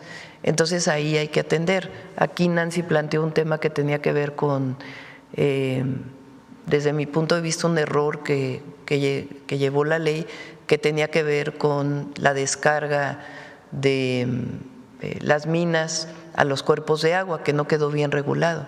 Entonces, por eso hay una serie de foros que se están planteando para fortalecer la ley. En el caso de los casinos también. Ayer Estados Unidos puso sanciones a casinos mexicanos, muchos de ellos de los que fueron sancionados por la UIF, que se presentaron el miércoles aquí, y es un trabajo también que se está realizando de manera conjunta. Entonces, lo que queremos es que esta actividad primero se regule con las nuevas actividades, se actualice, porque todo lo digital, todo lo que son las plataformas no está realmente regulado. Y segundo, pues que no se preste al lavado de dinero. Así de sencillo. Entonces, sí se va a convocar a quienes prestan los servicios, pues para que se trabaje conjuntamente. Igual fue, por ejemplo, con la ley de aduanas. La ley de aduanas se hizo una propuesta, los agentes aduanales tuvieron varias mesas de trabajo y al final estuvieron de acuerdo con la nueva propuesta, que sí cambia mucho la anterior, pero al mismo tiempo se consideran las opiniones de todos. ¿Qué mecanismos considera usted que se deben implementar para combatir tanto el lavado de dinero como la ludopatía en el tema de los casinos, Presidenta? Bueno, es una serie de regulaciones diversas, ¿no? En el caso de la ludopatía, es decir, las personas que ya es un vicio, ya es una adicción el estar apostando, pues tiene que haber mucha información, ¿no? Porque es una decisión al final individual, pero tiene que haber mucha información de a dónde se puede llegar con el exceso de las apuestas y generando pues muchísimos problemas para ellos y para sus familias, ¿no? Por las deudas que luego adquieren. Y por otro lado, pues todo lo que tiene que ver con la legislación en contra del lavado de dinero. Entonces son las dos cosas las que es muy importante incorporar. Presidenta, su presencia en la convención anual de la CIRT marca una nueva relación entre gobierno y medios. ¿Qué sinergia se espera de este intercambio, Presidenta? Bueno, me invitaron a esta reunión, asistí, más allá de las diferencias que podemos seguir teniendo y que las vamos a seguir manifestando, y muchos de los medios que, como lo he dicho, más que medios de comunicación, se convirtieron en propaganda política del conservadurismo. Lo importante también es las posiciones. Entonces yo claramente dije que la nueva ley de telecomunicaciones garantiza el derecho de las audiencias y que esperaba que los medios avanzaran en esta perspectiva. Y al mismo tiempo, pues todo lo que tiene que ver hoy con las redes sociales y el uso de la inteligencia artificial y de los algoritmos que orientan a dar cierta información y que los medios también son usuarios de las plataformas digitales. Y todo lo que tiene que ver con ello es muy importante para garantizar el derecho a la información, que es un derecho constitucional. Y finalmente, los medios siempre se han quejado de que en las épocas electorales el espacio que se da a los partidos políticos para la propaganda, pues muchas veces no se utiliza de la mejor forma. Entonces, un anuncio, un spot que se llama de un partido político se repite 10 veces el mismo día. Y eso pues lo único que hace es que la gente le apague al radio, ni le sirve a los propios partidos. Entonces los invité a que trabajaran con la comisión que está haciendo la reforma electoral para que pusieran sus puntos de vista. Y por último, preguntarle, el sábado estará en Palizada, Campeche, a 2 horas de Palenque, Chiapas. Acaba de pasar el cumpleaños del presidente, ¿tiene contemplado visitarlo? No, ya dijeron ahí los comentócratas, es que en realidad va, porque voy a Campeche y a Tabasco. Entonces, en realidad va para allá porque quiere reunirse con el presidente López Obrador. No vamos a ir a Palenque. Si fuéramos a Palenque, pues respetamos pues la decisión del presidente López Obrador de mantenerse fuera de la vida pública. Muchas gracias, buen día a todas y todos. Ya viene su libro, por cierto. Bueno, vamos, a ver. A ver, Nancy, y luego, pero con la condición, reina, de que seas breve. Buenos días, presidenta. Nancy Flores, de la revista Contralínea. Buenos días a todas y a todos.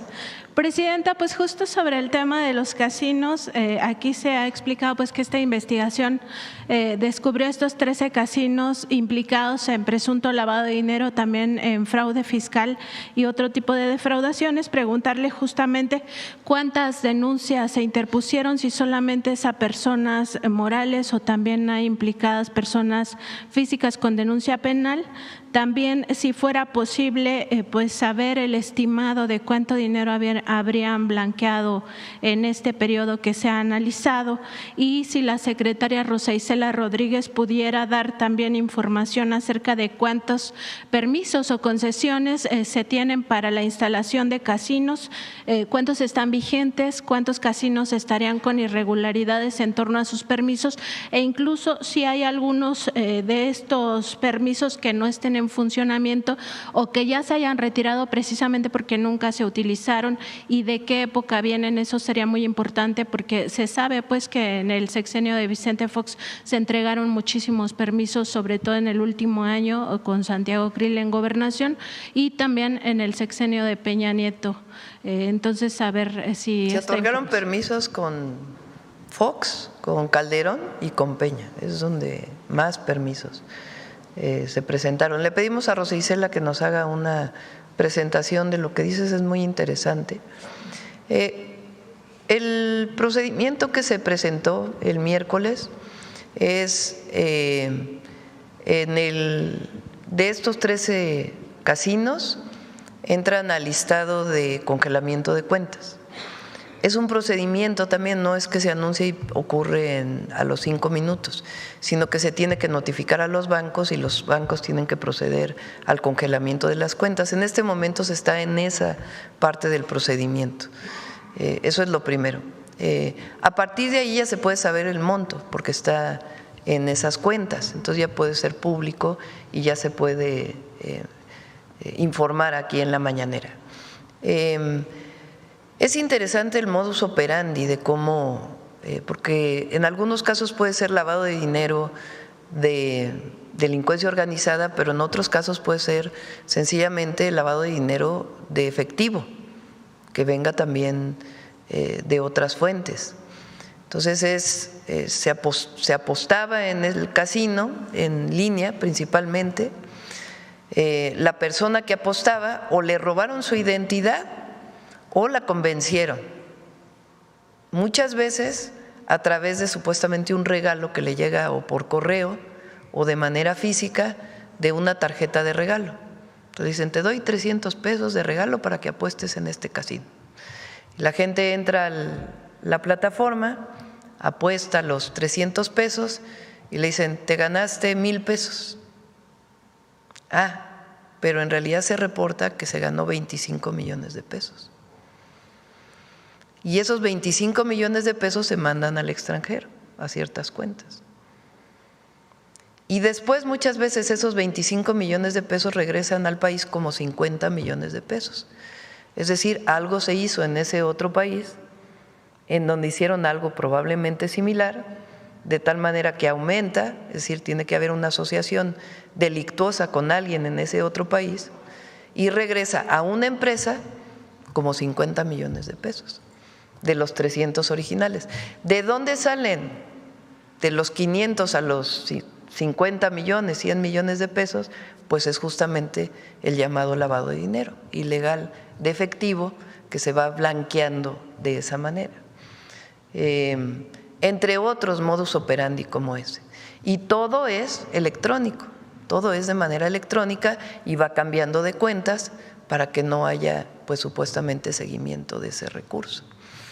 Entonces tiene que haber pues el uso de dinero en efectivo, principalmente para ese procedimiento. Entonces eso es lo que se quiere regular y además, pues ahora que ya se termine o avance el proceso jurídico, ya se puede informar de cuántos eran los montos en un año, por ejemplo, de este tipo de transacciones que lavaban el dinero y también las denuncias penales, si son solamente a personas morales o también a personas físicas.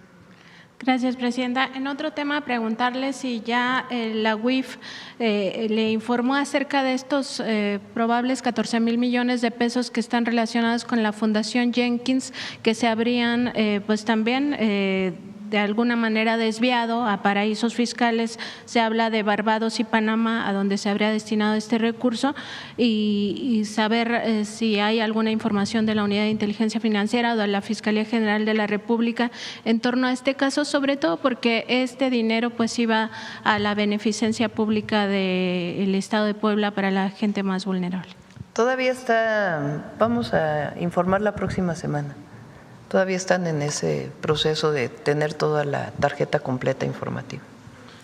Presidenta, también justamente el fin de semana pasado se dio a conocer la detención de Jorge Antonio Sánchez Ortega, este exagente del CISEN que se ha identificado como el probable segundo tirador en el magnicidio de Luis Donaldo Colosio.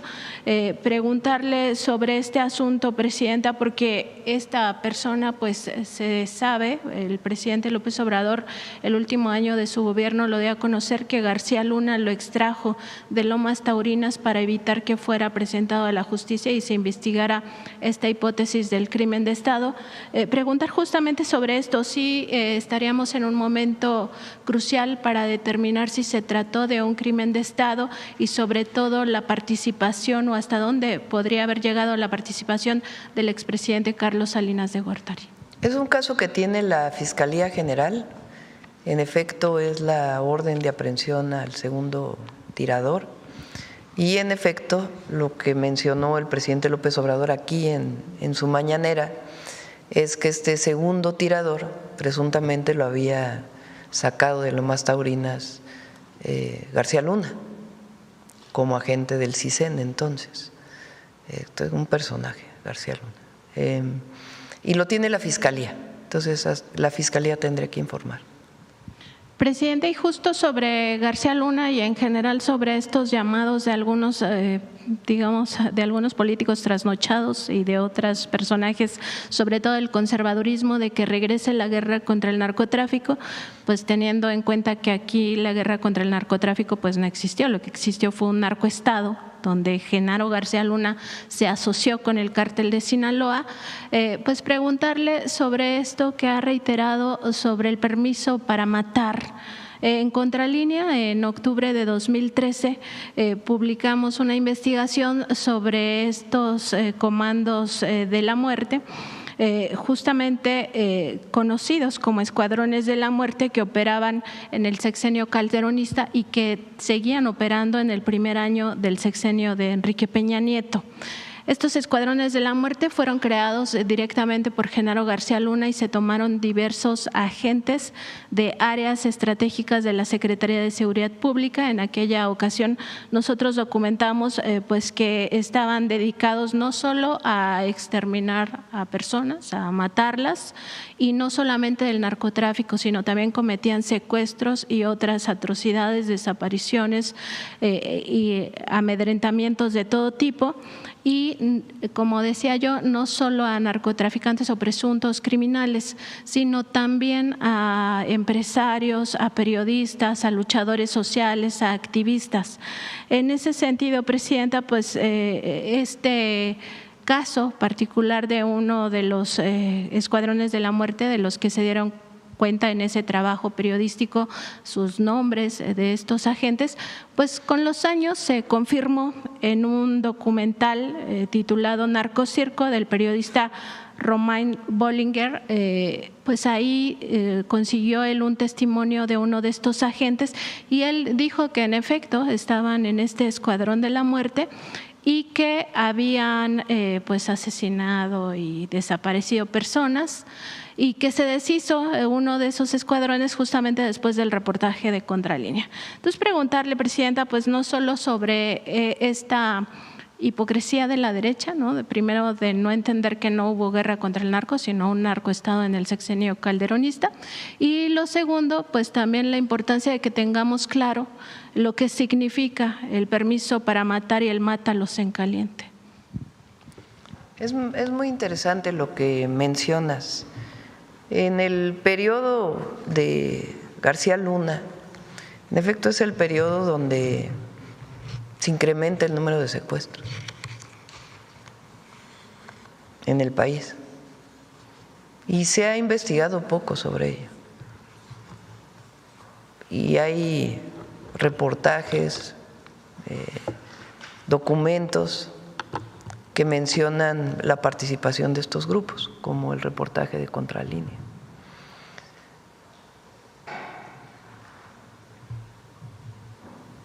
En la época de Calderón es de las peores épocas que ha vivido México, ese periodo. Y estuvo marcado desde su inicio. Él llega ilegítimamente al poder a través de un fraude electoral, igual que Salinas de Gortari, por cierto. Pero el periodo de Calderón se recrudece la violencia en México, con un discurso de que supuestamente hay una guerra contra el narco, con mucha corrupción. Pero además el resultado, como lo mencionamos, es el aumento en los homicidios dolosos. ¿De qué sirvió en aquella época? Si se hubiera realizado en el marco de lo que ellos decían que había. Pero ni siquiera eso.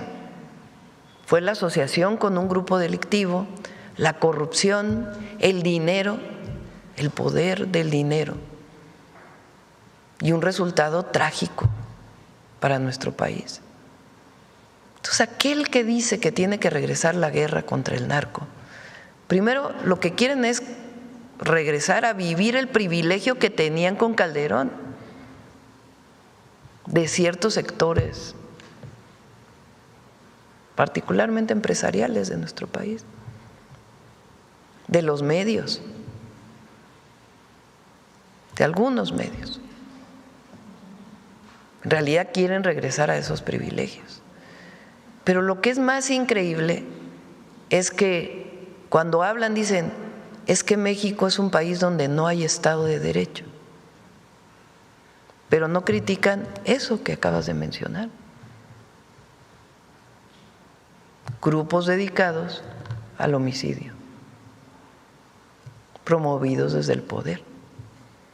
Entonces, son muy interesantes esos reportajes y ahí sí creo que vale la pena investigar más ya desde la perspectiva de la Fiscalía, porque pues sí fueron periodos muy oscuros de la vida nacional. Por eso nosotros decimos que son dos proyectos, uno muy hipócrita, muy corrupto, que supuestamente defiende la libertad, la democracia, y otro proyecto que defiende el bienestar del pueblo y que sí defiende las libertades y la democracia. Entonces, el pueblo de México está con la Cuarta Transformación, pues porque lo que vivimos en el pasado ya nadie lo quiere, más que los que quieren recuperar sus privilegios. Y esto es para todas y para todos, porque están queriendo generar esta idea de que desde nuestro gobierno ahora queremos usar el terrorismo fiscal, de que el SAT ejerce un esquema de que ahora fuera de la ley se está pidiendo que se pague. Primero, para garantizar que eso no sea, vamos a publicar claramente todos los criterios del SAT. Y segundo, en este caso que resuelve la Corte el día de ayer, pues sencillamente lo que hizo es ratificar lo que ya habían dicho otras instancias. Así de sencillo. Entonces, tiene que ver con el cumplimiento de la ley y tiene que ver con un poder judicial imparcial, vamos a decirlo, que no a unos les aplica una cosa y a otros les aplica otra, y que aquellos que nunca han tenido acceso a la justicia la tengan. De eso se trató la reforma al Poder Judicial. Entonces sí son dos proyectos y es importante seguirlo diciendo. Uno que es regresar al pasado de corrupción y privilegios y otro es seguir avanzando con las libertades, con la democracia y el bienestar del pueblo. Así de sencillo. Presidente, quizá valdría la pena hacerle un llamado a la Fiscalía General de la República, porque nosotros en aquel momento documentamos que familiares y también algunas de las víctimas sobrevivientes presentaron denuncias ante la PGR. Sería importante saber si eso se desapareció, si los expedientes siguen abiertos o qué sucedió con esas indagatorias desde la propia Fiscalía. Gracias, Presidenta. Gracias. Buenos Vamos días. a preguntar. Vamos a ver. Vamos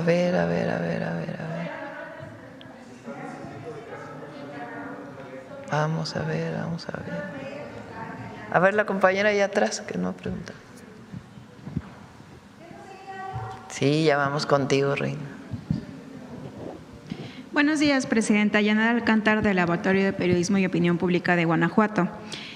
Presidenta, su gobierno ha impulsado diversas medidas para reducir el consumo de bebidas azucaradas y en PopLab publicamos una investigación en la que documentamos que las caravanas navideñas de Coca-Cola representan un costo significativo para los municipios, pues pueden o deben proveer servicios de limpieza, seguridad, tránsito, ambulancias, entre otros aspectos. De acuerdo con la información que se obtuvo, el gasto total para los gobiernos locales supera los 2.3 millones de pesos, mientras que las refresqueras solo pagaron alrededor de 3.400 pesos por los permisos. Además, este evento podría funcionar como una forma indirecta de publicitar productos con sellos, lo cual está restringido por la ley, lo que se agrava debido a que el público objetivo de estos eventos son las familias y particularmente las infancias. En este contexto y considerando el compromiso reciente de las empresas refresqueras para reducir su impacto en la salud pública, ¿qué mensaje les enviaría su gobierno respecto a continuar con estos eventos? Y por otro lado, ¿qué orientación le daría a las autoridades municipales que priorizan este tipo de eventos sobre la promoción de la salud y el interés superior de la infancia? ¿Cómo dices? ¿Caravanas? Sí, de las caravanas navideñas de Coca-Cola. Pues vamos a informarnos bien para ver qué, y con gusto lo comentamos aquí. Gracias. Y bueno, lo que sí es que ayer que fui a la secundaria, cada vez que voy a una escuela salen cartelitos, ¿no? Claudia, regresa los dulces a las escuelas. Es la mayor demanda. Claudia, por favor, regresa los dulces.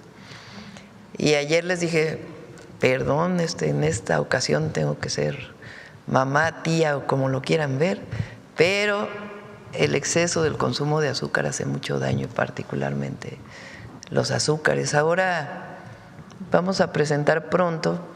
Recuerdan que se hizo una encuesta del programa Salud Casa por Casa de las personas que tienen diabetes, hipertensión, es muy alto. Y después el número de niños y niñas que también se están analizando con el programa de Vive Feliz o Vive Saludable, Vive Feliz, también es muy alto. El principio de obesidad y diabetes también. Entonces es una acción preventiva. Entonces nadie prohíbe que se consuma una bebida azucarada, sino sencillamente pues informar de lo que significa el abuso de este tipo de alimento, o si es que se puede considerar alimento. Sí, de ese mismo tema, Presidenta, por otro lado, recientemente la Agencia Mexicana de Cooperación Internacional para el Desarrollo y la Secretaría de Turismo anunciaron en sus redes sociales acuerdos de colaboración con embotelladoras de Coca-Cola para participar en programas impulsados por la compañía.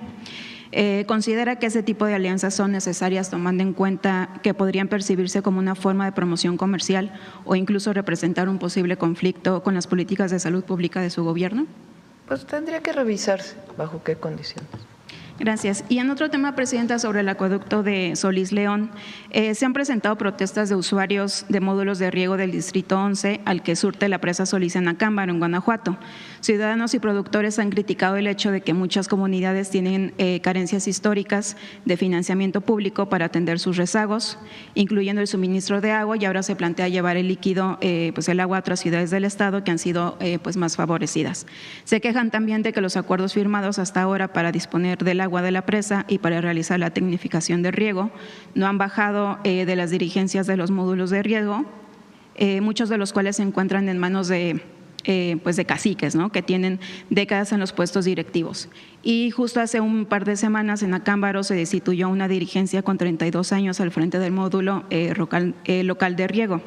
Presidenta, Conagua ya inició una campaña de información a los productores y a los habitantes de los municipios aledaños a la presa, y quisiéramos conocer su mensaje a la población de la zona y si es posible pensar que además de la obra se pudiese apoyar el desarrollo de una región al sur de Guanajuato que ha padecido una desigualdad histórica en cuanto a inversión pública, fomento de la inversión privada y dotación de servicios. Hace 2 días Efraín me platicó de que había algunas personas que se oponían a este acueducto y platicamos. La idea es seguir haciendo asambleas informativas en toda la región. Hay una parte que viene de Jalisco en donde dicen que se le va a quitar agua a Jalisco, cosa que no es cierto. O sea, que se va a derivar agua de Jalisco a Guanajuato, y no, eso no tiene sustento técnico. En realidad no se va a quitar esa agua de Jalisco o ese volumen de agua de Jalisco. Entonces, hay asambleas y se va a seguir informando. Gracias, Presidenta. Y un último tema. Los alumnos del Instituto Tecnológico de México en el plantel León llevan más de 3 semanas en paro estudiantil. Todo comenzó cuando una alumna falleció dentro de las instalaciones, y los alumnos denuncian que no se siguieron los protocolos de atención para estos casos, así como el deterioro de las instalaciones y el equipo, al igual que fallas en servicios básicos y aumento de cuotas escolares. En respuesta, el jurídico del Tecnológico Nacional de México presentó una denuncia ante la FGR acusándolos de toma de instalaciones y vandalismo. Y justo hace unos días se presentaron 3 estudiantes en la delegación de la Fiscalía General de la República. ¿Cuál es su postura ante lo que, pues a todas luces, es una criminalización de un movimiento de reivindicación estudiantil por parte de las autoridades del Tecnológico Nacional de México? ¿Qué atención se puede brindar ante sus demandas y qué mensaje enviaría su gobierno a los jóvenes que se manifiestan de manera pacífica para exigir mejores condiciones de estudio, sobre todo haciendo memoria de que usted fue dirigente de un movimiento estudiantil que en su momento también se intentó criminalizar? Pues vamos a averiguar exactamente qué es. Ramón Jiménez, el director del TEC-NM, es un hombre muy sensible, la verdad. Entonces vamos a pedirle a Mario, secretario de Educación, que pueda atender el conflicto. Muchas gracias. Bueno, a ver, Reina, ándale pues. Nada más breve. Nos vamos hoy a Le dije Campeche. que estaba en lugar estratégico, presidenta. Sí, porque a fuercitas le iba a dar la palabra Contralínea como cada semana. Nada más que ahora es jueves. Es viernes. Ya ¿No viniste tú como 2 semanas? Sí, no vine como 10 días. No vine. Sí. Andaba en Sonora viendo justamente un tema que le voy a preguntar de las presas. Pero sí te voy a pedir una cosa, que hay que tener respeto entre todos. Sí, yo también. Que no, aquí no hay favoritismo de sí nadie, hay. Aquí hay. Sí hay, presidenta. Reina, ¿cuántas veces te hemos dado la palabra? Uy, pues ahorita ya llevo como 4 o 6. Entonces, vamos a hacer en una el cosa. año. Pero bueno. Aquí entre todos, porque también te corresponde a ti. Hay que respetarnos entre todos. Exactamente. Entonces, también no es un asunto aquí de que si le dimos la palabra a una persona o a otra.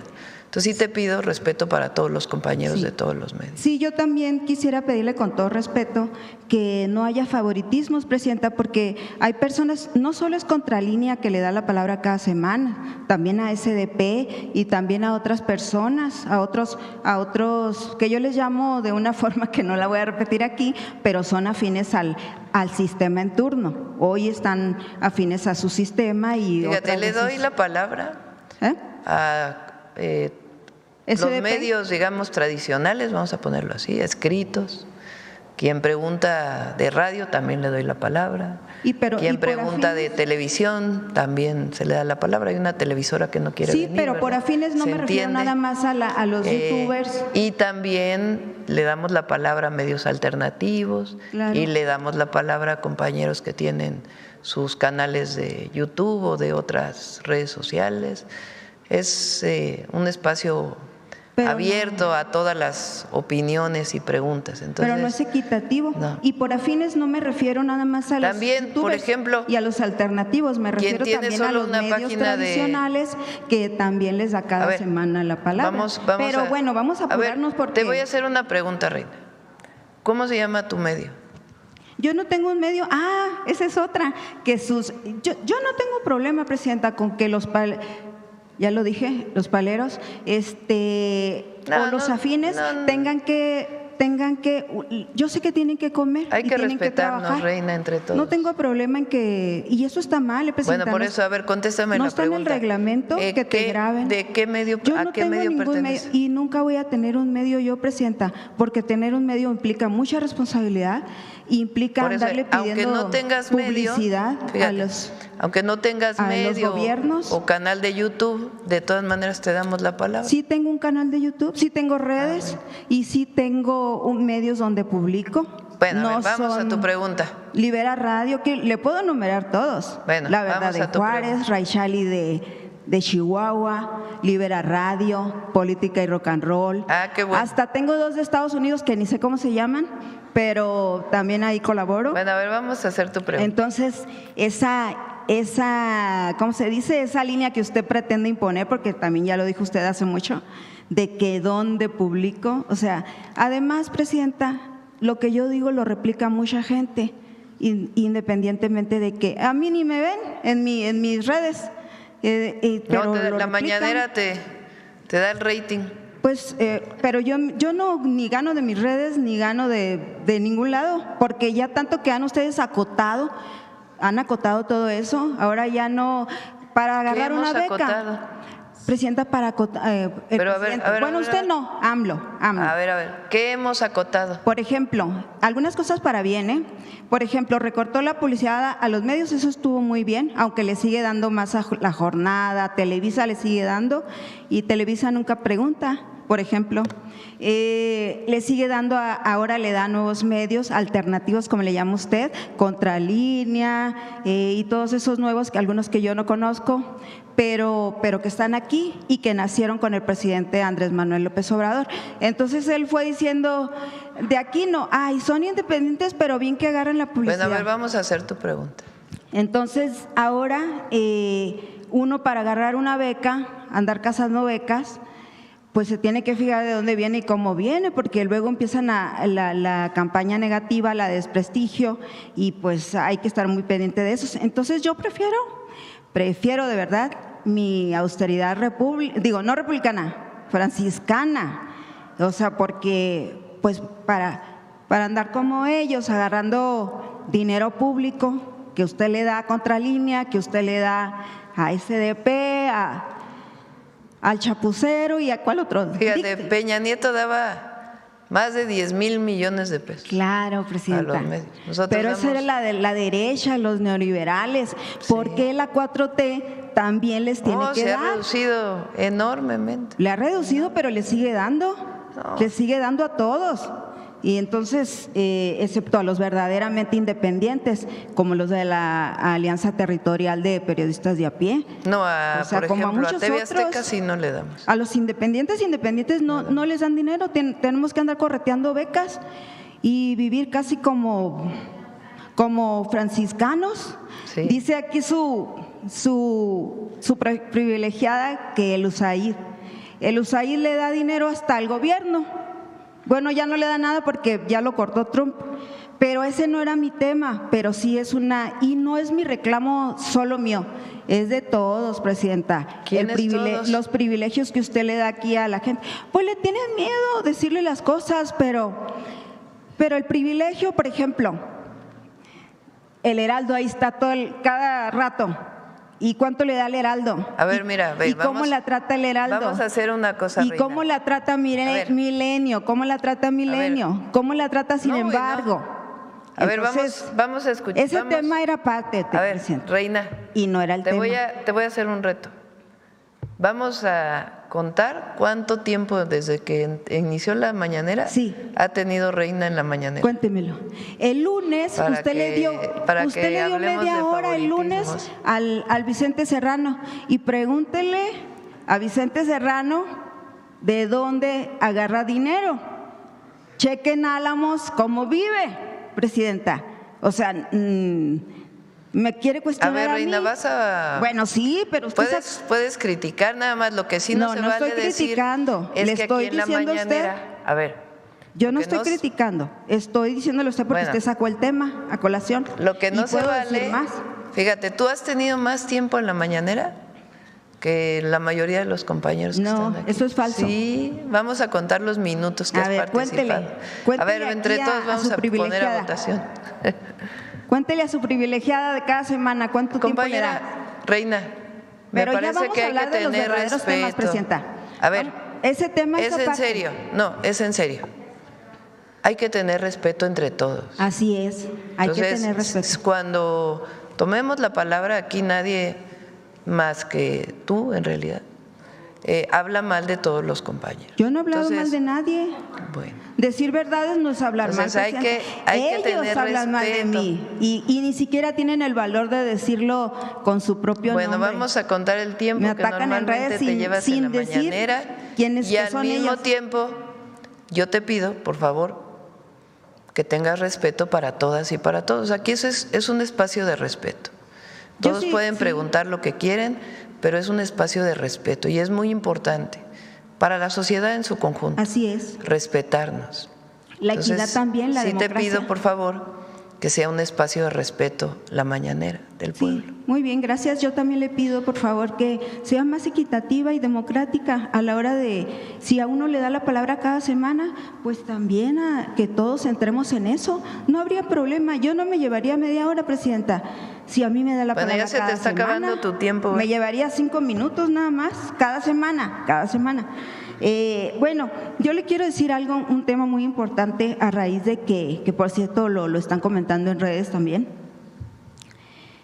Usted sobre lo que dijo ayer de los bots. También hay bots contra periodistas que quizá los pague el gobierno. No sé quién los pagará, habría que investigar. Sobre el 32% que hablaba usted, hay 32 homicidios menos en México cada día, mencionó usted.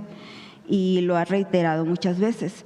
Yo todavía no entiendo cómo está eso. Si hay 32 menos, ¿significa que se cometen 60 al día o cómo está? Bueno, pero Presidenta, hay un análisis de investigación y con los mismos datos del Registro Nacional de Personas Desaparecidas, desaparecen en promedio durante su primer año de gobierno 40 personas al día. Y le hacen la sumatoria de los datos oficiales es de 14.765 desaparecidos en su primer año de gobierno. Sí, hay 32 personas que no están muriendo al día, pero están 40 personas desapareciendo al día, Presidenta. Y usted ha prometido que va a tratar el tema y no se ha tratado aquí. Entonces, la pregunta sería esa, Presidenta, ¿cómo no se está enfrentando? Hay quejas de las madres buscadoras, de las personas buscadoras, de que no se está enfrentando realmente este tema, este problema, que es una de las prioridades. Usted lo mencionó como una prioridad en el país y hasta el día de hoy no se ha visto, no lo ha visto ni la sociedad ni las madres buscadoras. De hecho, ahí andan, por ejemplo, hoy está ahí en riesgo también los defensores ambientales, que también están desapareciendo y los están asesinando también. Y ahí, pues, en ese punto le iba a comentar el caso de Carlos González García, un abogado defensor que dice una diputada, ¿cómo se llama la diputada? Local, que usted lo conoce bien. ¿Usted lo conoce bien, Presidenta, a esa persona? Carlos González García, ¿de dónde? Sí, es un abogado que está es defensor de derechos humanos. Y hay una diputada local, que de momento se me fue el nombre, que dice que él está alzando a las personas, ¿cómo se dice? Incitando a las personas a que se levanten en Milpa Alta por un problema que tienen ahí con el gobierno. Entonces dice que es un movimiento contra usted, ella dice, y eso no es el problema es que pone en riesgo a esta persona, porque de por sí ya ve la inseguridad como está en el país, y que un funcionario público venga y te acuse de que tú estás incitando al pueblo a X o Y cosa, a levantarse, pues es algo muy grave. Esta persona está en riesgo y no mide la diputada sus palabras, Presidenta. O sea, sería… esta persona en cualquier momento le pueden desaparecer, le pueden asesinar. Y bueno, contésteme por favor lo de ¿qué pasa con los desaparecidos en México, Presidenta? Hubo un cambio en la ley. Primero, la Secretaría de Gobernación tiene contacto con todos los colectivos de desaparecidos y desaparecidas. De hecho, ellos participaron en la selección de la nueva comisionada de la Comisión de Búsqueda. Y hay reuniones permanentes con Arturo y con la secretaria Rosicela. Arturo es el subsecretario de Derechos Humanos. Entonces hay reuniones permanentes y hay un contacto permanente. Cambió la ley y está por terminarse, digamos, todos los protocolos que tienen que ver con la alerta de búsqueda, que es algo que creo que es indispensable, que en el momento que se reporta a una persona que no se localiza, se alerten en todo el país los distintos espacios para que pueda encontrarse lo más pronto. Cuando se reporta una persona en la plataforma de búsqueda, lo que encontramos es que no necesariamente tenía carpeta de investigación o no tenía un registro en una fiscalía. En los propios registros de búsqueda o de la plataforma de desaparecidos, había personas que tenían un nombre, no había apellidos, no había dirección, no había ningún otro contacto. Eso hasta agosto apenas, septiembre, que inició un cambio en ese procedimiento, porque no puede contabilizarse como desaparecido un registro en donde nada más pones un nombre y no hay absolutamente nada que lo sustente, porque cualquiera puede subir a la plataforma y poner un nombre.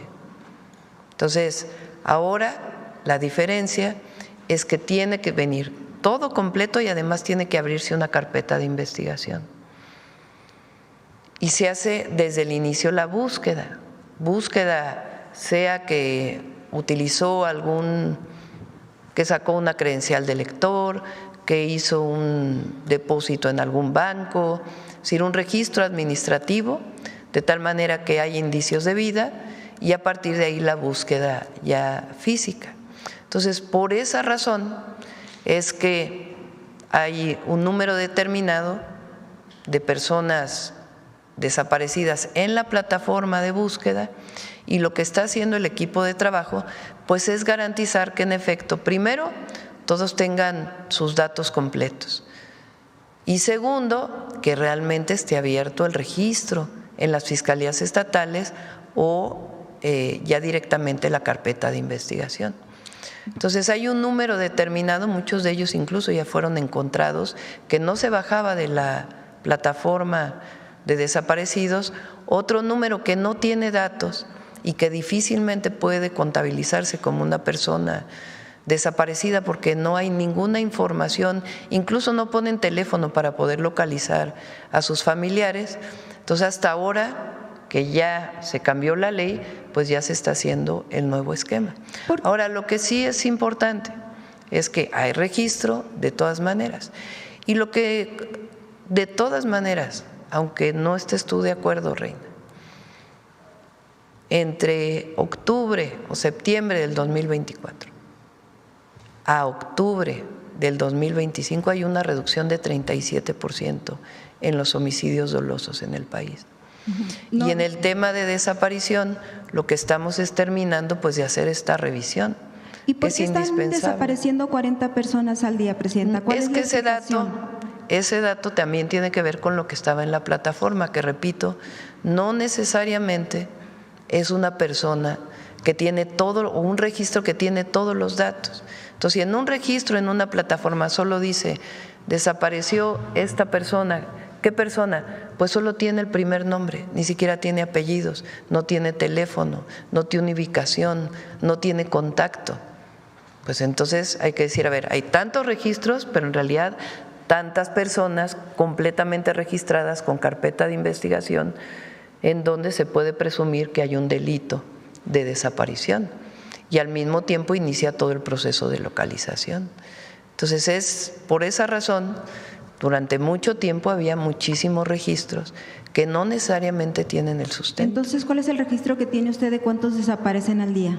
Ya lo vamos a presentar. ¿Cuándo? Tiene que ver con este cambio en la manera en que se tienen que registrar, porque pues es indispensable. Si un familiar tiene una persona desaparecida, se acerca a un colectivo, por ejemplo, el colectivo, pues ahora sí tiene que ayudarle a poner todos los nombres y también abrir la carpeta de investigación. Pero ya en varias ocasiones que se le pregunta a usted aquí y usted dice ya lo vamos a presentar. Sí, ya lo vamos ¿Ya a tiene presentar. fecha? ¿Ya tiene una fecha? Sí, este mismo año lo vamos a presentar, pero tiene que ver con esto, con la modificación a la ley. Ajá. Que se hizo la aprobación a la ley y ya ahora que cambió la ley, entonces ya se pueden contabilizar de una manera distinta. Nada más para reforzar. Y además importante, porque se recibe a todos los colectivos y a todas y todos se les atiende. Nada más para reforzar los datos, según lo que dice allí, Jalisco 198% se incrementó la desaparición de personas. En Baja California Sur, que no han querido hablar así ya concretamente sobre lo que está pasando ahí, 140%, Sinaloa 132%, Chiapas, que ya ve que hay un grave problema también ahí de inseguridad. Esta idea que tú quieres plantear, de que en realidad no hay homicidios, pero desaparecidos, por eso, pero te estoy explicando el tema de las dificultades que tiene el registro hasta el cambio de la ley. Entonces no se acaba el año sin que lo presente ya y que se hable del tema más ampliamente, bueno, a más detalle. Y Presidenta, nada más para precisar el dato aquí, es la diputada de Morena, Judith Vanegas, y el problema es que la gente está en contra del proyecto de ordenamiento territorial. Una propuesta que creo que viene desde su gobierno cuando usted era jefa de gobierno. Entonces, ¿por qué no se les ha podido resolver ahí la situación, Presidenta? Milpalta es una alcaldía de la Ciudad de México que es la alcaldía más rural. Ahí está Carlos, que conoce muy bien Milpalta.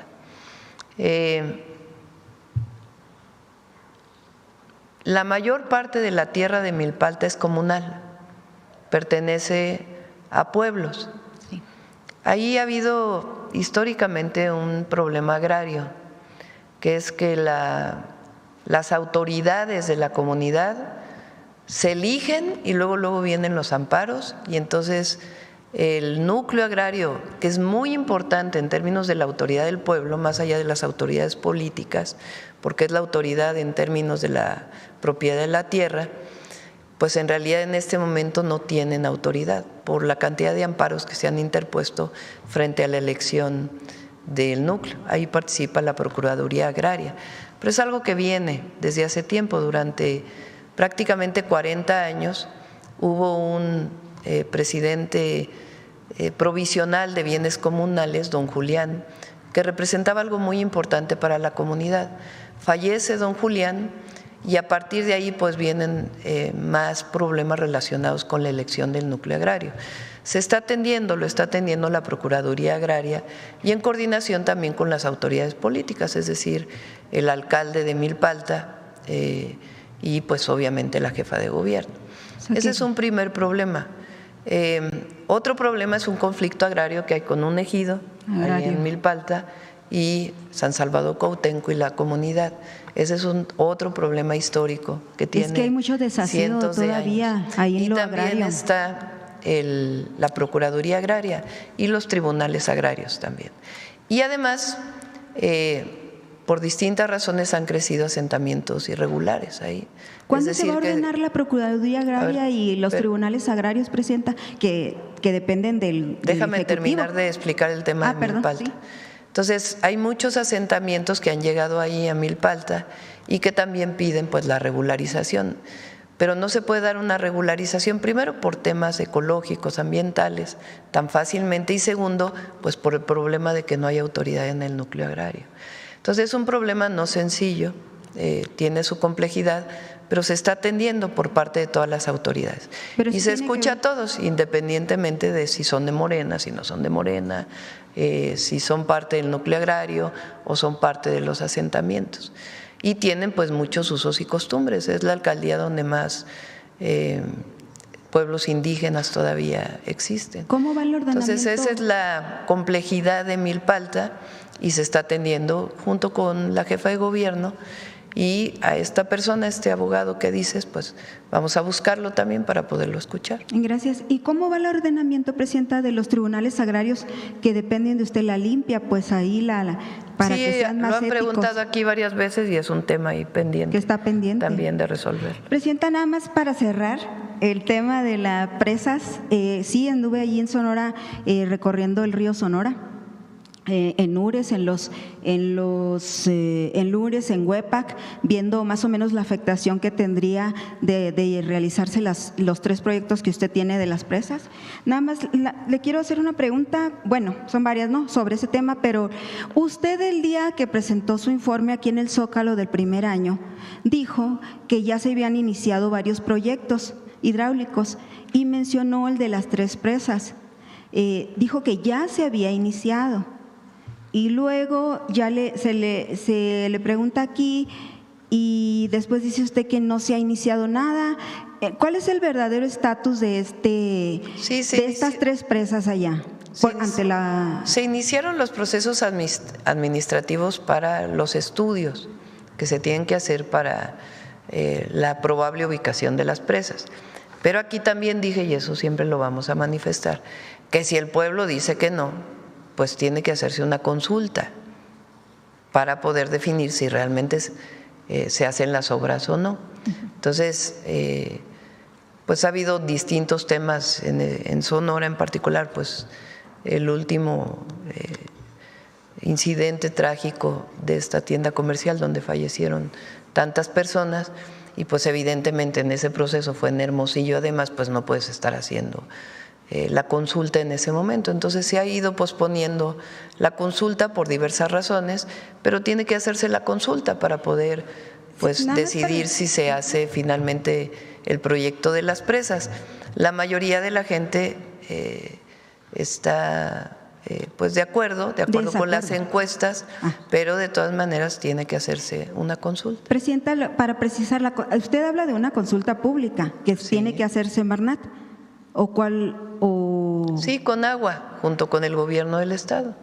No, pero la consulta que está pidiendo los ciudadanos es una consulta pública que está obligado Semarnat a realizar. En el momento que esté el impacto ambiental. Manifestación es decir, de impacto ambiental. Están los estudios para ver ubicación de las presas, etcétera, etcétera. Entonces, y a partir de ahí, cuando ya venga el proyecto ejecutivo, entonces se solicita la manifestación de impacto ambiental por parte de Semarnat. Y ahí es donde entra Semarnat a hacer las consultas públicas. Entonces, en este momento todavía estamos en un periodo anterior. Entonces, por eso tiene que hacerse una consulta pública, pues a partir de los esquemas definidos como consulta pública. Nada más para que le quede claro a la gente porque tienen esa confusión. O sea, entonces son dos consultas, una consulta pública, que es la oficial, y una consulta ciudadana, Presidenta, ¿también? No, a ver, la definición de cómo se hace la consulta se hace en función de pues, los criterios estatales o federales, de cómo se realiza. Y si ya estuviera el proyecto ejecutivo y entra Semarnat tiene un periodo para la aprobación de la manifestación de impacto ambiental de una consulta ciudadana, pero no es una consulta ciudadana de votos, sino una apertura de mesas de trabajo. En este momento se está definiendo cómo se haría la consulta en Hermosillo y en las localidades o los municipios. La pública, donde pueden participar incluso especialistas con sus ponencias para que den los pros y los contras. A ver, nada se va a imponer por la fuerza, nada. Desde nuestro punto de vista, las presas resuelven un problema muy importante de la ciudad de Hermosillo. Hermosillo tiene pues una necesidad muy fuerte de abastecimiento de agua potable que en este momento no lo resolverían suficiente solamente el arreglar las líneas de distribución de agua potable, que es lo que plantean algunos, que también se tiene que hacer, sino que se requiere una fuente de abastecimiento adicional. Entonces, por eso es la propuesta de las presas. Presidenta, pero, repito, nosotros no vamos a imponer nada por la fuerza. Por eso es la importancia de la consulta pública. Y en la consulta pública, pues tiene que exponerse los temas a favor, los temas en contra. Y si la gente, la gran mayoría, no está de acuerdo, pues no se hace el proyecto, pero tampoco hay muchas alternativas para el abastecimiento de agua potable. Justo eso, usted mencionó también, ya lo había mencionado, que no había muchas alternativas. ¿Y qué otras alternativas vieron antes de las tres presas o a la par de las tres presas? Si quieren traemos a Conagua y al IMTA y a todos los que hicieron esta propuesta para que puedan informar con todo detalle técnico la problemática. ¿Cuándo podrían hacer eso? Lo programamos para que pueda ser pronto. Presidenta, ¿se pensó en desasolvar la presa Abelardo L. Rodríguez? También es parte del proyecto. ¿Se pensó en desasolvar el Molinito? También es parte del proyecto, el desasolve de las presas. ¿Cuánto actuales. costaría una desaladora? Bueno, tiene un problema las desaladoras en el Golfo de California. Las desaladoras en el Golfo, una desaladora, ¿qué hace? Pues toma agua de mar, la evapora o bajo algún otro mecanismo como ósmosis inversa y separa la sal del agua. Pero entonces queda sal. Entonces el problema es ¿qué haces con esa sal? Entonces se requiere un esquema de disposición de sal. En algunos casos puede regresar al mar bajo ciertas condiciones, pero si la sal, en el caso del Golfo de California, regresara al Golfo, pues tiene muchos problemas ecológicos. El Golfo de California pues es una zona de altísima biodiversidad. Entonces las desaladoras en el Golfo tienen su problemática, por eso se plantean más bien en el Pacífico, incluso en el Golfo puede haber la opción, pero sobre el Golfo tiene mucha problemática una desaladora en términos ambientales. ¿Por eso se descartó? Sí, por eso no se está planteando. Presidenta, puede haber pequeñas plantas desaladoras, bueno, ya hay, pero una planta grande, sí. Hay pequeñas que no tienen impactos ambientales graves sobre la biodiversidad, pero una gran planta desaladora en el Golfo, pues tendría que hacerse un estudio mucho más profundo por el impacto que pudiera tener en la biodiversidad. Presidenta, si ya hay 2 presas en el río Sonora, ¿por qué quiere construir otras 3? Se necesita. Están vacías, ¿eh? Están vacías las que están. A ver, si quieres traemos a los técnicos, pero la propuesta no se hizo como algo así de, ay, ¿por qué no hacemos 3 presas en Hermosillo? No. Tiene un estudio técnico que lo sustenta y el objetivo es que pueda haber agua potable para Hermosillo, ese es el objetivo. La gente puede, del río Sonora y de Hermosillo incluso, puede tener ese proyecto, ese estudio técnico, Presidenta, puede ser público, lo pueden subir a sus páginas para que lo puedan ver, porque hasta ahorita ellos no encuentran. Vamos a pedirle a la Conagua que lo haga. Ellos no encuentran mucha información. Y también, Presidenta, usted mencionaba en una de las veces que se le ha cuestionado que sobre las presas que había tintes políticos en esto o algo así, se estaba politizando. Sí. En muchas de las manifestaciones hay quien quiere, que tiene otro interés, claro, que es un interés político. Siempre se cuelgan mucha gente, Presidenta. Sí, mucha. Pero ¿sabe qué, Presidenta? Qué interesante lo que yo encontré en el río Sonora. Sí encontré algo del tinte político, sí, tiene usted razón. ¿Y sabe qué fue, Presidenta? Que es la derecha contra la izquierda.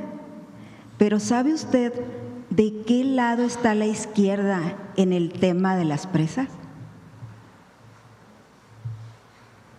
No es la derecha ni la izquierda. Sí son. En Sonora está muy claro. Sí. La izquierda, Presidenta, en Sonora. Es el pueblo. El pueblo. Es el beneficio del pueblo. Las obras públicas. La izquierda de Sonora, Presidenta, ¿sabe? Está con los pueblos del río Sonora. Sí, a ver. Están con el no a las presas. Hay un grupo un movimiento nacional internacional. ¿Y sabe dónde está la derecha? Gobernando con Alfonso Durazo y ayudándole al gobernador a que ¿se acuerda cuando platicamos la primera vez de las presas? Que le dije que quería el gobernador venderla a Abelardo L. Rodríguez a los empresarios.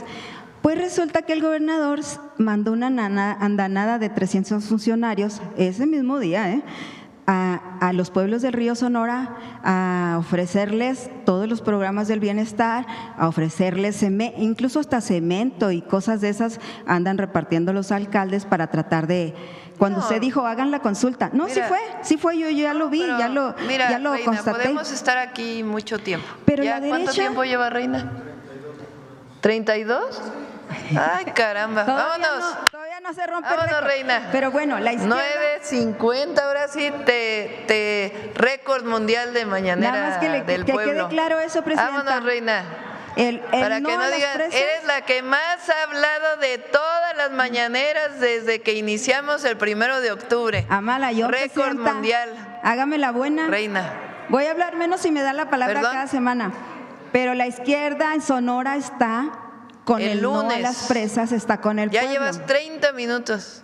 Fíjate. Y la derecha, por ejemplo, Célida López, derecha. Son obras para el pueblo y el pueblo decide. Aquí no es ni izquierda ni derecha. Vámonos. Gracias. El lunes sí hay conferencia. Nos vemos la próxima semana. Lunes, 7:30. Suave Patria. Con su permiso, Presidenta. Hashho, Presidenta. Hashho a todas y a todos. Hashho desde Palacio Nacional. México tiene muchos sonidos que recorren las calles, los pueblos, comunidades, sonidos que se convierten en ritmos y ritmos que nos invitan a bailar y a cantar. Esos sonidos se transforman en danzas que, con el movimiento de los pies, relatan la historia de las mujeres que a través del tiempo han hecho un México fuerte. Con listones de colores, sombreros y vestidos tradicionales, reflejan la cosmovisión de una nación que siempre permanece en pie. Por eso, hoy en Suave Patria, visitamos un rincón del Estado de México, donde las mexiquenses trazan con sus pasos verdaderos poemas para nuestro país. Con su permiso, Presidenta, amigas y amigos, les compartimos la siguiente cápsula.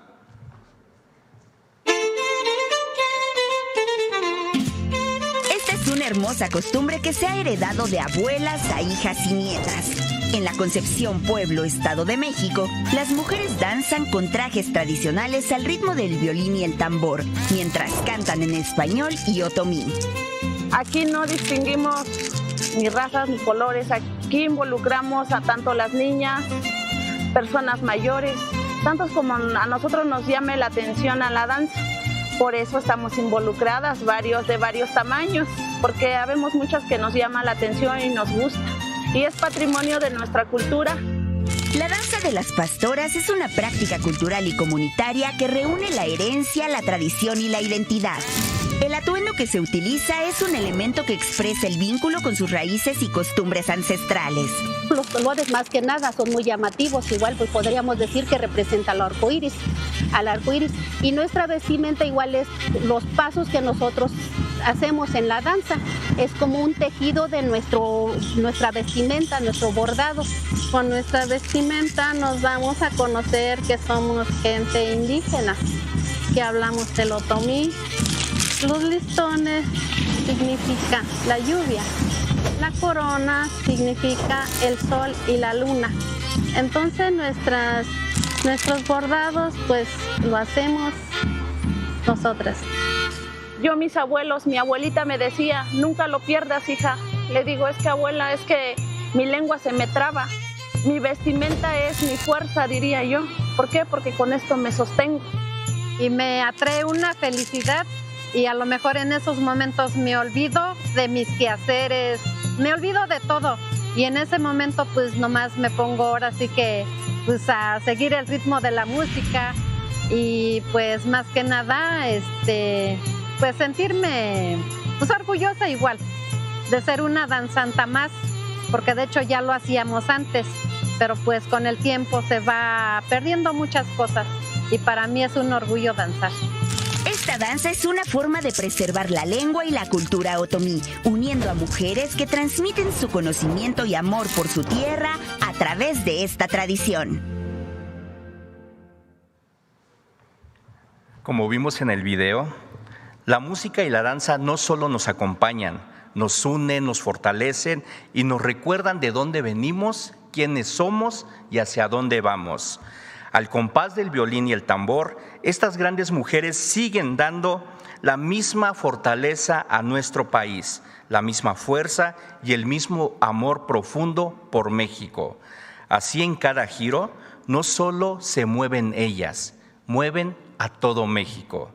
Hamodi gato ij, en la lengua otomí. Muchas gracias. Gracias. Gracias, presidenta.